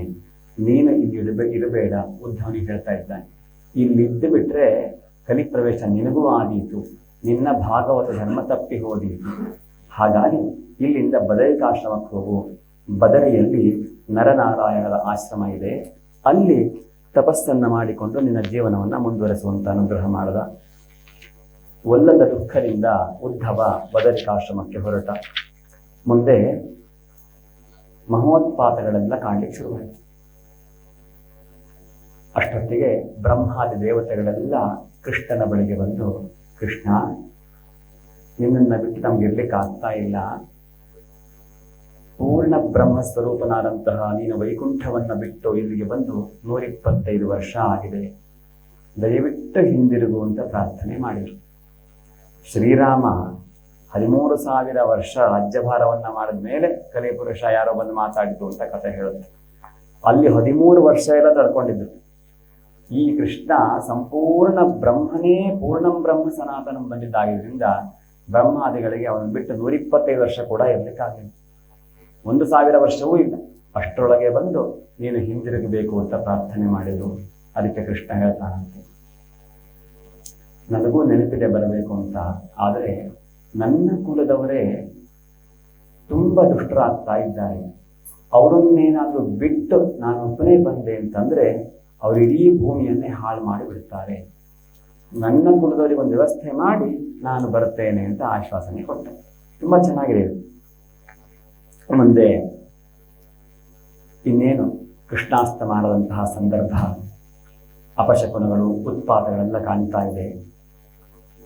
ಕೃಷ್ಣ ತನ್ನ ಸುಧರ್ಮ ಅನ್ನುವಂತಹ ಸಭೆಯಲ್ಲಿ ಕೂತ್ಕೊಂಡು ಎಲ್ಲ ಹಿರೀಕರಿಗೆ ಹೇಳ್ತಾ ಇದ್ದಾನಂತೆ, ಇನ್ನೇನು ಯಾವುದೋ ಒಂದು ಘೋರ ಮಹೋತ್ಪಾತ ದ್ವಾರಕೆಯಲ್ಲಿ ಕಾಣ್ತಾ ಇದೆ, ಏನೋ ಆಗುತ್ತೆ ಅಂತ ಅನಿಸ್ತಾ ಇದೆ. ಹಾಗಾಗಿ ಹೆಂಗಸರು, ಮಕ್ಕಳು ಎಲ್ಲರೂ ಕೂಡ ನೀವು ಬೇಕಾದಂತಹ ದಾನ, ದ್ರವ್ಯ, ಆಹಾರ, ವಿಹಾರ ಎಲ್ಲ ದ್ರವ್ಯಗಳನ್ನು ತಗೊಂಡು ಪ್ರಭಾಸ ಕ್ಷೇತ್ರಕ್ಕೆ ಹೋಗಿ ಅಂತ ಹೇಳಿದಂತೆ. ಅಲ್ಲಿ ಇವರೆಲ್ಲ ಯಾರೋ ಯಾದವರು, ಮಕ್ಕಳು, ಮೊಮ್ಮಕ್ಕಳು ಎಲ್ಲರೂ ಕೂಡ ಬೇಕಾದಂತಹ ದ್ರವ್ಯಗಳನ್ನೆಲ್ಲ ಹಿಡ್ಕೊಂಡು ದಾನ ಮಾಡಲಿಕ್ಕೂ ಹಿಡ್ಕೊಂಡು ಬ್ರಾಹ್ಮಣರನ್ನು ಕರ್ಕೊಂಡು ಹೊರಟು ಅಲ್ಲಿ ಹೋಗಿ ಪೂಜೆ, ಪುನಸ್ಕಾರ, ಹೋಮ, ಹವನ ಎಲ್ಲ ಮಾಡಿದರು. ಎಲ್ಲ ಮಾಡಿ ಆದಮೇಲೆ ಬ್ರಾಹ್ಮಣರಿಗೆ ದಾನ ಕೊಟ್ಟು ಅವರನ್ನು ಕಳಿಸಿದರು. ಸಂಜೆ ಆಯಿತು. ಆಮೇಲೆ ಸಹಜವಾಗಿ ಕ್ಷೇಮ ಸಮಾಚಾರ, ಅದು ಇದು ಉಭಯ ಕುಶಲೋಪರಿ ಸಾಂಪ್ರತ ಮಾತಾಡ್ತಾ ಇತ್ತು. ಎಲ್ಲ ಆಗ್ತಾ ಬಂದಂಗೆ ತದಸ್ತಸ್ಮಿನ್ ಮಹಾಪಾನಂ ಪಪುರ್ಮೈರೇಯಕಂ ಮಧು. ಮುಂದೆ ಮೈರೇಯಕ ಅನ್ನುವಂತಹ ಮಧು ಒಂದು ಮದ್ಯಪಾನವನ್ನು ಮಾಡಲಿಕ್ಕೆ ಶುರು ಮಾಡಿದರು. ನಮ್ಮಲ್ಲಿ ಇತ್ತೀಚೆಗೆ ಒಂದು ಅಭ್ಯಾಸ ಬರ್ತಾ ಇದೆ. ಮಕ್ಕಳ ಹುಟ್ಟಿದಬ್ಬ ಅನ್ನುವಂತಹ ಕಾರ್ಯಕ್ರಮಗಳಲ್ಲಿ ಮನೆಯ ವಿವಾಹ ವಾರ್ಷಿಕೋತ್ಸವ ಯಾರದ್ದು ಅನ್ನುವಾಗ ಬೆಳಿಗ್ಗೆ ಹೋಮ, ಹವನ ಎಲ್ಲ ಮಾಡೋದು, ಸಂಜೆ ಕೇಕ್ ಕಟ್ ಮಾಡೋದು ಅಂತ ಒಂದು ಪಾರ್ಟಿ ಮಾಡುವ ಅಭ್ಯಾಸ ಬಂದಿದೆ. ಅವಶ್ಯಕತೆ ಇಲ್ಲ. ಕೇಕ್ ಕಟ್ ಮಾಡೋದಕ್ಕೆ ಇಲ್ಲೇ ಹುಟ್ಟಿದಬ್ಬ ಆಯಿತು ಅನ್ನುವಂಥದ್ದು ಮೌಢ್ಯ. ದೇವಸ್ಥಾನಕ್ಕೆ ಬಂದಾಗ ಪ್ರಸಾದ ಕೊಡ್ಲಿಕ್ಕೆ ಹೊರಟ್ರೆ ಆ ಕುಂಕುಮ ಇಟ್ಕೊಳ್ಳಿಕ್ಕೆ ನಮ್ಮ ಈಗಿನ ಮಕ್ಕಳು ಸ್ವಲ್ಪ ನಾಚಿಕೆ ಮಾಡ್ತಾರೆ. ಅದೇ ಸಂಜೆ ಕೇಕ್ ಕಟ್ ಮಾಡಿದ್ಮೇಲೆ ಕೇಕನ್ನು ಇಲ್ಲಿಗೆಲ್ಲ ಹಚ್ಕೊಳ್ತಾರೆ. ಇದು ಹಾಸ್ಯ ಮಾಡಲಿಕ್ಕೂ ಸೆಟ್ ಆಗಲ್ಲ. ಆ ಥರದ್ದೊಂದು ಸಂದರ್ಭ. ಮಕ್ಕಳಿಗೆ ಅದರಲ್ಲಿರುವ ಆಸಕ್ತಿ ಇದರಲ್ಲಿ ಇಲ್ಲ. ಇದರಿಂದ ಪುಣ್ಯ ಬರುತ್ತೆ, ಅದರಿಂದ ಅಂಟು ಬರುತ್ತೆ, ಏನೂ ಇಲ್ಲ. ಹಾಗೆ ಅದನ್ನು ಮಾಡಬಾರ್ದು ಅನ್ನಲಿಕ್ಕೆ ಇದೊಂದು ಉದಾಹರಣೆ. ನಾವು ಬೆಳಿಗ್ಗೆ ಆರಾಧನೆ ಮಾಡಿಕೊಂಡು ಸಂಜೆ ಹೊತ್ತು ಈ ರೀತಿಯಾಗಿ ತಪ್ಪು ದಾರಿಯಲ್ಲಿ ಮಾಡಬಾರ್ದು ಅಂತಲಿಕ್ಕೆ ಉದಾಹರಣೆ. ದಾನ ಧರ್ಮಗಳನ್ನು ಮಾಡಬಹುದು. ಆದರೆ ಇವರೇನು ಮಾಡಿದರು, ಸಂಜೆ ನಿಧಾನಕ್ಕೆ ಮದ್ಯವನ್ನು ಪಾನ ಮಾಡಿ ಏನೇನೋ ಮಾತಾಡ್ಲಿಕ್ಕೆ ಶುರು ಮಾಡಿದರು. ಅಮಲಿನಲ್ಲಿ ಒಬ್ಬರಿಗೊಬ್ಬರು ಹೊಡೆದಾಟಕ್ಕೆ ಶುರು ಮಾಡಿದರು. ಕ್ರಮೇಣ ಯಾರಿಗೆ ಯಾರು ಅಂತ ಹೇಳೋದು ಮರೆತು ಹೋಯ್ತು. ಮಕ್ಕಳಿಗೆ ಅಪ್ಪಂದ್ರು ಹೊಡಿತಾ ಇದ್ರು, ಅಪ್ಪಂದ್ರಿಗೆ ಮಕ್ಕಳು ಹೊಡಿತಾ ಇದ್ರು, ಚಿಕ್ಕಪ್ಪ, ಅಣ್ಣ, ತಮ್ಮ, ಮಾವ ಎಲ್ಲರೂ ಅವರಿಗೆ ಹೊಡೆದಾಡಲಿಕ್ಕೆ ಶುರು ಮಾಡಿದರು. ಹೊಡೆದಾಡ್ತಾ ಬಾಣಗಳನ್ನು ಹೊಡ್ಕೊಂಡ್ರಂತೆ, ಗದೆಗಳನ್ನು ಹೊಡ್ಕೊಂಡ್ರಂತೆ. ಯಾವಾಗ ಅವರಿರುವಂತಹ ಆಯುಧಗಳು ಖಾಲಿ ಆಯಿತು, ಇವರ ಮತ್ತು ಏರ್ತೋ, ಆಯುಧ ಹಿಡಲಿಕ್ಕೂ ಶಕ್ತಿ ಇಲ್ಲ ಅಂತಾಯಿತು, ಏನೋ ಒಂದು ಬೇಕಿತ್ತು. ಆಗ ಶರೇಶು ಕ್ಷೀಯಮಾನೇಶು ಭಜ್ಯಮಾನೇಶು ಧನ್ವಸು ಶಸ್ತ್ರೇಶು ಕ್ಷೀಯಮಾನೇಶು ಮುಷ್ಟಿಭಿರಜ್ಜಹ್ರುರೇರಕಾಹ. ನಿನ್ನೆ ಈ ದುರ್ವಾಸಾದಿಗಳು ಶಾಪವನ್ನು ಕೊಟ್ಟಾಗ ಬಂದಂತಹ ಮುಸಲ ಒನಕೆಯನ್ನು ತೆಗೆದು ಬಿಟ್ಟಿದ್ರಲ್ಲ, ಆ ಬಿಟ್ಟಂತಹ ಕಬ್ಬಿಣದ ನೀರು ಒಂದ್ ಕಡೆ ಹೋಗಿ ಜೊಂಡು ಹುಲ್ಲಿನಲ್ಲಿ ಬೆಳೆದು ಅದು ಕಬ್ಬಿಣವಾಗಿ ಬೆಳೆದಿತ್ತಲ್ಲ, ಅದನ್ನ ಹಿಡ್ಕೊಂಡು ಹೊಡೆದಾಡಲಿಕ್ಕೆ ಶುರು ಮಾಡಿದ್ರು. ಅವರಿಗೆ ಶಾಪ ಕೊಟ್ಟಂತೆ ಯದುವಂಶವನ್ನು ನಾಶ ಮಾಡುವಂತಹ ಮುಸಲ ಒನಕೆ ಹುಟ್ಲಿ ಅಂತ ಹೇಳಿದ್ರಲ್ಲ, ಆ ಒನಕೆಯಿಂದ ಒಬ್ಬೊಬ್ಬರೇ ಹೊಡ್ಕೊಂಡು ಸಾಯಲಿಕ್ಕೆ ಶುರುವಾಯಿತು. ಕ್ರಮೇಣ ಒಂದು ಕಡೆಯಿಂದ ಯದುವಂಶದ ಮಕ್ಕಳೆಲ್ಲ ನಾಶವಾಗ್ತಾ ಹೋದರು. ರಾಮನಿಗೆ ದುಃಖವಾಯಿತು. ರಾಮ ಸಮುದ್ರದ ಒಳಗಡೆ ಹೋಗಿ ತಾನು ಅಂತರ್ಧಾನನಾದ. ಯೋಗಮಾಯೆಯನ್ನು ಆಶ್ರಯಿಸಿ ಸಮುದ್ರದ ಒಳಗಡೆ ಮನುಷ್ಯ ಲೋಕವನ್ನು ಬಿಟ್ಟು ಹೊರಟ ಅಂತ ಹೇಳ್ತಾರೆ. ಇಷ್ಟೆಲ್ಲ ಆಗೋಷ್ಟೊತ್ತಿಗೆ ಕೃಷ್ಣ ಪ್ರಭಾಸ ಕ್ಷೇತ್ರದ ಬಳಿಯಲ್ಲಿ ಬಂದು ಎಡಗಾಲ ಮೇಲೆ ಬಲಗಾಲ ಇಟ್ಕೊಂಡು ಅರಣಿ ಮರದ ಬುಡದಲ್ಲಿ, ಅಶ್ವತ್ಥ ಮರದ ಬುಡದಲ್ಲಿ ಕೂತ್ಕೊಂಡಿದ್ದಾನೆ. ಈ ಮುಸಲವನ್ನ, ಒನಕೆಯನ್ನು ತೆಗೆದು ತೆಗೆದು ತೆಗೆದು ತೆಗೆದು ಕೊನೆ ಒಂಚೂರು ಉಳಿಯುತ್ತಲ್ಲ, ಅದನ್ನ ಸಮುದ್ರಕ್ಕೆ ಬಿಸಾಕಿದ್ರಂತೆ. ಅದು ಒಂದು ಮೀನು ನುಂಗಿತ್ತು. ನಿಮಗೆಲ್ಲ ಕಥೆ ಗೊತ್ತಿದೆ. ಅದನ್ನ ಮೀನು ನುಂಗಿತ್ತು. ಆ ಮೀನು ಒಬ್ಬ ಬೇಡನಿಗೆ ಸಿಕ್ತು. ಆ ಬೇಡ ಮೀನಲ್ಲಿ ಸಿಕ್ಕಂತಹ ಆ ಕಬ್ಬಿಣದ ತುಂಡನ್ನು ತನ್ನ ಬಾಣಕ್ಕೆ ಸಿಕ್ಕಿಸಿಕೊಂಡಿದ್ದ. ಕೃಷ್ಣ ಮನಸ್ಸು ಮಾಡಿ, ಆ ಜರ ಅನ್ನುವಂತಹ ಬೇಡನಿಗೆ ಮನಸ್ಸು ಮಾಡಿ ಕೃಷ್ಣ ಕೂತಲ್ಲಿಗೆ ಅವನಿಂದ ಹೊಡೆಸಿಕೊಳ್ಳುವಂತಹ ಉಪಾಯವನ್ನು ಮಾಡಿದ. ಆ ಜರ ಅನ್ನುವಂತಹ ಬೇಡ ಎಲ್ಲಿಂದ ದೂರದಿಂದ ಒಂದು ಪಕ್ಷಿಗೋಸ್ಕರ ಹುಡುಕ್ತಾ ಇದ್ದ. ಕೃಷ್ಣ ತನ್ನ ಸುಂದರವಾದಂತಹ ಕಾಲುಗಳನ್ನು, ಬಲಗಾಲನ್ನ ಎಡಗಾಲ ಮೇಲೆ ಇಟ್ಕೊಂಡು ಕೂತಿದ್ದು ನೋಡಿ, ಆ ಕಡೆಯಿಂದ ನೋಡುವವನಿಗೆ ಯಾವುದೋ ಪಕ್ಷಿ ಕೂತಂತೆ ಕಂಡಂತೆ, ನೀಲ ಪಕ್ಷಿ. ನಿಧಾನವಾಗಿ ಯೋಚನೆ ಮಾಡಿ ಅದಕ್ಕೆ ತನ್ನ ಬಾಣವನ್ನು ಬಿಟ್ಟಿದ್ದಾನೆ. ಆ ಬಿಟ್ಟಂತಹ ಬಾಣ ಕೃಷ್ಣನ ಪಾದಕ್ಕೆ ಹೋಗಿ ನಾಟಿದೆ. ಯಾವುದೋ ಒಂದು ಪಕ್ಷಿ ಬಿದ್ದಿರಬೇಕು ಅಂತ ಬಂದಂತಹ ಬೇಡನಿಗೆ ಕೃಷ್ಣನಿಗೆ ತಾನು ಬಾಣವನ್ನು ಹೊಡೆದು ಬಿಟ್ಟೆ ಅಂತ ಕಂಡು ಕೃಷ್ಣನ ಮುಂದೆ ಬಂದು ಕೃಷ್ಣನ ಕಾಲು ಹಿಡ್ಕೊಂಡು ಹೇಳ್ತಾನಂತೆ, ತಪ್ಪಾಯಿತು ಕೃಷ್ಣ, ನಾನು ತಪ್ಪು ಮಾಡಿಬಿಟ್ಟೆ, ನನ್ನ ಸಂಹಾರವನ್ನು ಇಲ್ಲೇ ನನ್ನ ವಧೆ ಮಾಡಿಬಿಡು, ಕ್ಷಮಿಸು ಅಂತ ಕೇಳ್ತಾನಂತೆ. ಅದಕ್ಕೆ ಕೃಷ್ಣ ಹೇಳ್ತಾನಂತೆ, ಮಾ ಭೈರ್ಜರೇ ತ್ವಮುತ್ತಿಷ್ಠ ಕಾಮಜೇಶ ಕುತೋಹಿಮೆ. ಏನು ಹೆದರಬೇಡ, ನನ್ನ ಆಸೆಯಿಂದಲೇ ನಿನ್ನಿಂದ ನಾನು ಹೊಡೆಸಿಕೊಂಡಿದ್ದೇನೆ, ಹಾಗಾಗಿ ನನ್ನ ಅನುಗ್ರಹ ನಿನಗಿದೆ, ಇಲ್ಲಿಂದ ಸ್ವರ್ಗಕ್ಕೆ ಹೋಗುವಂತ ಕೃಷ್ಣ ಆ ಜರ ಅನ್ನುವಂತಹ ವ್ಯಾಧನನ್ನು, ಬೇಡನನ್ನು ಕೂಡ ಸ್ವರ್ಗಕ್ಕೆ ಕಳಿಸ್ತಾನಂತೆ. ಕೃಷ್ಣ ಮನಸ್ಸು ಮಾಡಿ ನಡೆಯುವಂತಹ ಪಾಪಕ್ಕೂ ಕೂಡ ಪುಣ್ಯ ಫಲವನ್ನು ಕೊಡ್ತಾನೆ ಎನ್ನುವುದಕ್ಕೆ ಸಾಕ್ಷಿ. ಇಷ್ಟೆಲ್ಲ ಆಗ್ತಿದ್ದ ಹಾಗೆ ಇವನು ಜರ ಕೃಷ್ಣನಿಗೆ 3 ಪ್ರದಕ್ಷಿಣೆ ಮಾಡಿ ನಮಸ್ಕಾರ ಮಾಡಿದ, ಸ್ವರ್ಗಕ್ಕೆ ಹೊರಟ. ಕೃಷ್ಣನ ಸಾರಥಿಯಾದಂತಹ ದಾರುಕ ಇದನ್ನೆಲ್ಲ ನೋಡ್ತಾ ಇದ್ದ. ದಾರುಕನಿಗೆ ಕೃಷ್ಣ ಹೇಳಿ ಕಳಿಸ್ದ, ಎಲ್ಲರೂ ಕೂಡ ದ್ವಾರಕೆಯಿಂದ ಈ ಕ್ಷಣ ಹೊರಟು ಹಸ್ತಿನಾಪುರಕ್ಕೆ ಹೋಗಲಿ.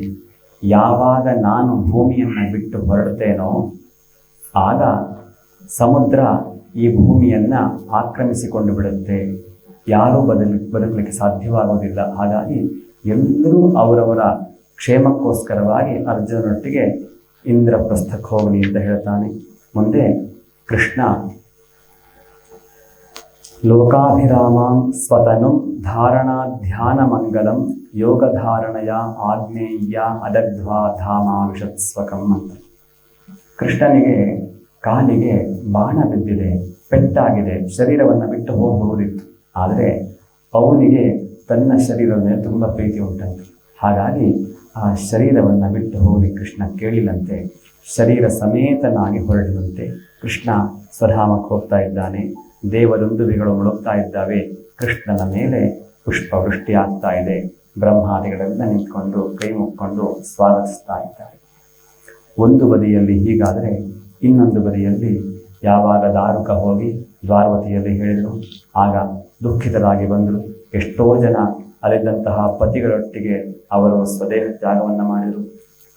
ಅರ್ಜುನ ಅಲ್ಲೇ ಮುಂದೆ ನಿಂತು ಉಳಿದಂತಹ ಉತ್ತರ ಕ್ರಿಯಾದಿಗಳನ್ನೆಲ್ಲ ವಜ್ರನಾಭನ ಮೂಲಕವಾಗಿ ಮಾಡಿಸಿ ಉಳಿದವನ್ನೆಲ್ಲ ಕರ್ಕೊಂಡು ಇಂದ್ರಪ್ರಸ್ಥಕ್ಕೆ ಹೊರಟ ಅಂತ ಕಥೆ ಮುಂದುವರಿಯುತ್ತೆ. ಇಷ್ಟಾದ ಮೇಲೆ 11 ಸ್ಕಂಧ ಪೂರ್ತಿಯಾಯಿತು. 12ನೆಯ ಸ್ಕಂಧದಲ್ಲಿ ಕಲಿಯುಗದ ರಾಜವಂಶಗಳ ವರ್ಣನೆ. ಕಲಿಯುಗದ ರಾಜವಂಶದ ವರ್ಣನೆ ಮಾಡುವಾಗ ನಮ್ದು ಈಗ ಏನೇನು ನಡೀತಾ ಇದೆಯೋ, ರಾಜರುಗಳು ಹೇಗಿದ್ದಾರೋ ದೇವರು ನಡೆಸಿ ಅದನ್ನೆಲ್ಲ ಹೇಳ್ತಾ ಇದ್ದಾರೆ. ಹಿಂದೆ ರಾಜರೆಲ್ಲ ಕೋಟಿ ವರ್ಷ ರಾಜ್ಯಭಾರ ಮಾಡಿದ್ದೆಲ್ಲ ಕಥೆ ಇತ್ತು. ಆದರೆ ಈಗ ಭರತ ಚಕ್ರವರ್ತಿ 1 ಕೋಟಿ ವರ್ಷ ರಾಜ್ಯಭಾರ ಮಾಡಿದ್ದ. ರಾಮ 13,000 ವರ್ಷ ಅಂತ, 11,000 13,000 ವರ್ಷ. ಧ್ರುವ ಮಹಾರಾಜ 36,000 ವರ್ಷ. ಬರ್ತಾ ಬರ್ತಾ ಏನಾಯಿತು, ಈ 125-130 ವರ್ಷಗಳ ಒಳಗಾಗಿ 10-20 ರಾಜರುಗಳು ರಾಜ್ಯವನ್ನು ಆಳ್ತಾರೆ ಅಂತ ಬರೆದು, ಅದರಲ್ಲಿ ತುರುಷ್ಕಕಾಹ ಅಂತ ಶಬ್ದವನ್ನು ಬರೆದಿದ್ದಾರೆ. ತುರುಕರು ಕೂಡ ಬಂದು ರಾಜ್ಯವನ್ನು ಆಳ್ತಾರೆ ಅಂತ ಹೇಳಿ. ಚತುರ್ದಶ ತುರುಷ್ಕಕಾಹ ಯವನಾಹ ಅವರೆಲ್ಲ ಬಂದು ರಾಜ್ಯವನ್ನು ಭೋಕ್ಷ್ಯಂತಿ ಅನುಭವಿಸ್ತಾರೆ. ಯಾರೂ ಕೂಡ ಭೂಮಿಯನ್ನು ಉಳಿಸೋದಿಲ್ಲ, ನಾಶ ಮಾಡ್ತಾರೆ. ಇದಾದಮೇಲೆ ಕಲಿಯುಗದಲ್ಲಿ ಮನುಷ್ಯ ಹೇಗಿರ್ತಾನೆ, ಕಲಿಯುಗದ ಧರ್ಮಗಳು ಹೇಗಿರುತ್ತೆ ಅದನ್ನೇನು ಹೇಳೋದು ಬೇಡ, ನಮಗೆಲ್ಲರಿಗೂ ಗೊತ್ತಿದೆ. ಕಲಿಯುಗದಲ್ಲಿ ಯಾವ ಶಾಸ್ತ್ರಗಳು ಮನುಷ್ಯ ಹೀಗಿರಬೇಕು ಅಂತ ಹೇಳಿದ್ದಾರೋ ಸಾಧ್ಯವಾದಷ್ಟು ಅದಕ್ಕೆ ವಿರುದ್ಧವಾಗಿದೆ. ಅಂತಹ ವೈರುಧ್ಯಗಳನ್ನೆಲ್ಲ ಹೋಗಲಾಡಿಸಲಿಕ್ಕೋಸ್ಕರವಾಗಿ, ಸಾಧ್ಯವಾದಷ್ಟು ಧರ್ಮವನ್ನು ಉಳಿಸಲಿಕ್ಕೋಸ್ಕರವಾಗಿ ಒಂದಷ್ಟು ಈ ರೀತಿಯಾದಂತಹ ಕ್ಷೇತ್ರಗಳು ನಮ್ಮನ್ನು ರಕ್ಷಣೆ ಮಾಡ್ತಾ ಇದ್ದಾವೆ. ಒಂದು ವೇಳೆ ಇಂತಹ ಕ್ಷೇತ್ರದಲ್ಲಿ ಮಹಾಪುರುಷರ ಅವತಾರ ಆಗಿರಲ್ಲ ಅಂತಂದಿದ್ರೆ ಈ ಸುತ್ತಮುತ್ತಲ ಊರಿನ ಯೋಚನೆಯನ್ನು ಮಾಡಿದರೆ ಎಷ್ಟು ಕಷ್ಟ ಇದೆ. ಈ ಥರ ಒಂದೊಂದು ಕ್ಷೇತ್ರಗಳಲ್ಲಿ ಒಂದೊಂದು ಮಹಾಪುರುಷರು ಹುಟ್ಟಿ ಆಯಾಯ ಕ್ಷೇತ್ರಗಳನ್ನು ರಕ್ಷಣೆ ಮಾಡ್ತಾ ಇದ್ದಾರೆ. ನಮ್ಮ ಜವಾಬ್ದಾರಿ ಕ್ಷೇತ್ರಗಳನ್ನು ರಕ್ಷಣೆ ಮಾಡೋದು ನಮ್ಮ ಜವಾಬ್ದಾರಿ. ಅವರು ಹೇಗೆ ನಮ್ಮನ್ನು ರಕ್ಷಣೆ ಮಾಡಿದ್ದಾರೋ ನಾವು ಕ್ಷೇತ್ರವನ್ನು ರಕ್ಷಣೆ ಮಾಡಿ ನಮ್ಮ ಮುಂದಿನ ಪೀಳಿಗೆಗೆ ಏನು ಬಿಟ್ಟು ಕೊಡ್ತೀವಿ ಅಂತ ಕೇಳಿದರೆ ಧರ್ಮವನ್ನು ನಾವು ಉಳಿಸಿಕೊಟ್ಟರೆ ಸಾಕು ಯಥಾವತ್ತಾಗಿ. ನಾವು ಹೊಸದಾಗಿ ಇನ್ನೇನು ಧರ್ಮವನ್ನು ಹೊಸ ಹಾಕ್ಲಿಕ್ಕೆ ಆಗೋದಿಲ್ಲ. ಇರುವಂತಹ ಧರ್ಮವನ್ನು ಉಳಿಸಿಕೊಟ್ರೆ ಸಾಕು ನಮ್ಮ ಮಕ್ಕಳು ಮೊಮ್ಮಕ್ಕಳಿಗೆ, ದೇಶವನ್ನು ಅಷ್ಟೇ. ಆಮೇಲೆ ಕಲಿಯುಗದ ಕಲಿಧರ್ಮದ ದೋಷದಿಂದ ಉಪಾಯ ಪಾರಾಗಲಿಕ್ಕೆ ಏನು ಅಂತ ಕೇಳಿದರೆ ನಾಮ ಸಂಕೀರ್ತನೆ. ಮೊನ್ನೆ ಹೇಳಿದ ಹಾಗೆ ಸಾಧ್ಯವಾದಷ್ಟು ಭಗವಂತನ ನಾಮ ಸಂಕೀರ್ತನೆ, ದಾಸರ ಪದಗಳು ಇತ್ಯಾದಿ ಭಗವಂತನ ನಾಮ ಸಂಕೀರ್ತನೆ ಮಾಡಿದಂತಹ ಭಜನೆಗಳನ್ನು ಮಾಡುವಂತಹದ್ದು. ಸಾಧ್ಯವಾದರೆ ಹರೇ ರಾಮ ರಾಮ ರಾಮ ಹರೇ ಹರೇ ಇಷ್ಟು ಉಚ್ಚಾರಣೆ ಮಾಡಲಿಕ್ಕೆ ಕಷ್ಟವಾಯಿತೋ ಕೃಷ್ಣ ರಾಮ ಅಷ್ಟೇ, ಶ್ರೀರಾಮ ಜಯ ರಾಮ ಜಯ ಜಯ ರಾಮ ಎಷ್ಟೋ ರೀತಿಯಲ್ಲಿ ಮಾಡಲಿಕ್ಕೆ ಅವಕಾಶ ಇದೆ. ಸಮಯ ಬೇಕಾದಷ್ಟಿದೆ ನಮ್ಮ ಕೈಲಿ. ನಮಗೆ ಸಮಯವಿಲ್ಲ ಅನ್ನುವಂತಹ ದೊಡ್ಡ ಕೆಲಸ ಅದಲ್ಲ. ಆ ಕಡೆ ಈ ಕಡೆ ತಿರುಗಾಡುವಾಗ, ಸೀನುವಾಗ, ಕೂರುವಾಗ, ಏಳುವಾಗ, ಒಂದೊಂದು ತುತ್ತು ಬಾಯಿ ಹಾಕುವಾಗ ಎಷ್ಟು ಸಮಯ ಇದೆ ನಮ್ಮ ಹತ್ರ. ಹೋಗಲಿ, ಮಾತಾಡ್ತಿರ್ತೇವೆ ಅಂದರೆ ಎಷ್ಟು ಮಾತಾಡಲಿಕ್ಕಿದೆ. ಜಗತ್ತಲ್ಲಿ ಬದುಕಿದ್ದಷ್ಟು ದಿನವೂ ಮಾತಾಡಿದರೂ ಮುಗಿಯೋದೇ ಇಲ್ಲ. ಸತ್ತ ಮೇಲೂ ಮಾತಾಡಬೇಕು ಅಂತ ನಮ್ಗೆ ಆಸೆ ಆಗುತ್ತೆ. ಅಷ್ಟು ಮಾತುಗಳಿದೆ. ಅವಶ್ಯಕತೆ ಇದೆಯಾ? ಇಲ್ಲ. ಅದರ ಬದಲು ನಾಮ ಸಂಕೀರ್ತನೆಯನ್ನು ಮಾಡ್ತಾ ಇದ್ದಾರೆ. ಸಂತೋಷವಾಗಿ ಭಗವಂತನ ಪಾದಕ್ಕೆ ಸೇರ್ಬೋದು. ಯಾಕಂದರೆ ಎಷ್ಟೋ ಜನ ಅಂತ್ಯಕಾಲದಲ್ಲಿ ನಾನು ಭಗವಂತನ ಸ್ಮರಣೆ ಮಾಡ್ತೀನಿ, ಈಗ ಬೇಕಾದನ್ನು ಎಂಜಾಯ್ ಮಾಡ್ತೀನಿ ಅಂತ ಅಂದ್ಕೊಳ್ತೀವಿ. ಇಲ್ಲಿ ತುಂಬ ಚೆನ್ನಾಗಿ ಹೇಳ್ತಾರೆ, ವಿಶೇಷವಾಗಿ ಬ್ರಾಹ್ಮಣರಿಗೆ ಬ್ರಾಹ್ಮಣನ ಜನ್ಮ ಅಂತ ಇರುವಂತಹದ್ದು ಎಂಜಾಯ್ ಮಾಡಲಿಕ್ಕಲ್ಲ.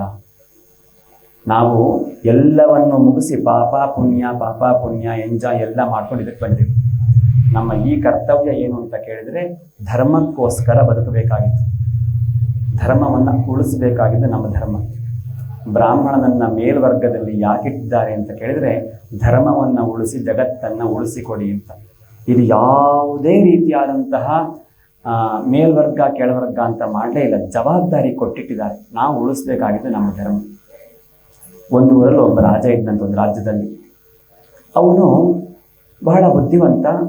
ಈ ಕೆಲವು ಸರಿ ಬಹಳ ಬುದ್ಧಿವಂತರು ಫಸ್ಟ್ ರ್ಯಾಂಕ್ ರಾಜು ಆಗುವಂಥ ಸಂದರ್ಭ ತುಂಬ ಸರಿ ಇರುತ್ತೆ. ಇವನಿಗೆ ಒಂದು ಸರಿ ಕಣ್ತಂತೆ, ಕಾಲ ಮೇಲೆ ಕಾಲು ಹಾಕೊಂಡು ಕೂತಿದ್ದ. ಓಹೋ, ತಲೆನೇ ಯಾವಾಗ ಮೇಲೆ ಯಾಕಿರಬೇಕು, ಒಂದು 4 ದಿನ ಕಾಲು ಮೀರಿರಲಿ ಅಂತ ಕಾಣ್ತೀವಿ ನೀವು.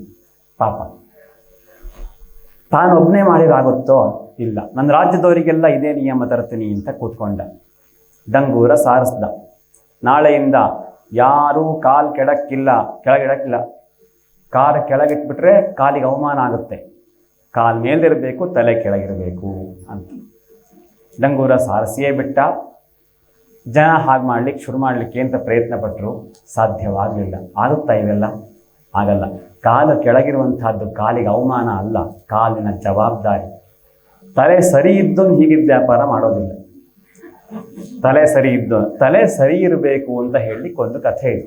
ಹಾಗೆ ನಮ್ಮ ಜವಾಬ್ದಾರಿ ಬ್ರಾಹ್ಮಣನಾದವನು ಧರ್ಮವನ್ನು ಉಳಿಸುವ ನಿಟ್ಟಿನಲ್ಲಿ ಎಷ್ಟಾಗುತ್ತೋ ಅಷ್ಟು ಪ್ರಯತ್ನವನ್ನು ಮಾಡಬೇಕು. ಸಾಧ್ಯವಾದಷ್ಟು ತಪಸ್ಸನ್ನು ಮಾಡಿ ಜಗತ್ತಿಗೆ ನಾವು ಬಿಟ್ಟು ಕೊಡಬೇಕು. ದೇಶ ಸಂರಕ್ಷಣೆ, ಧರ್ಮ ಸಂರಕ್ಷಣೆ ನಮ್ಮ ಪ್ರಧಾನವಾದ ಉದ್ದೇಶವಾಗಬೇಕು. ಅದಕ್ಕೆ ಬೇಕಾದಂತಹ ಮಾಹಿತಿಗಳನ್ನು ಭಾಗವತ ಹೇಳುತ್ತೆ. ಮುಂದೆ ಏನಾಗುತ್ತೆ ಅಂದರೆ 4 ಪ್ರಕಾರದ ಪ್ರಳಯಗಳು ಅಂತ ಹೇಳ್ತಾರೆ. 100 ವರ್ಷ, ಇಡೀ 100 ವರ್ಷ ಮಳೆ ಬರೋದಿಲ್ಲಂತೆ. ಆಮೇಲೆ 100 ವರ್ಷ ಕೆಳಗಡೆ ಪಾತಾಳದಿಂದ ಹಿಡಿದು ಸಂಕರ್ಷಣ ಮುಖದಿಂದ, ಆದಿಶೇಷನ ಮುಖದಿಂದ, ಯಾಕಂದರೆ ನಮ್ಮ ಭೂಮಿಯನ್ನು ಭಗವಂತ ಮೇಲೆ ಧರಿಸಿದ್ದಾನೆ, ಹೆಡೆಯ ಮೇಲೆ ಧರಿಸಿದ್ದಾನೆ ಅಂತ ನಾವು ಕಥೆ ಕೇಳ್ತೀವಿ.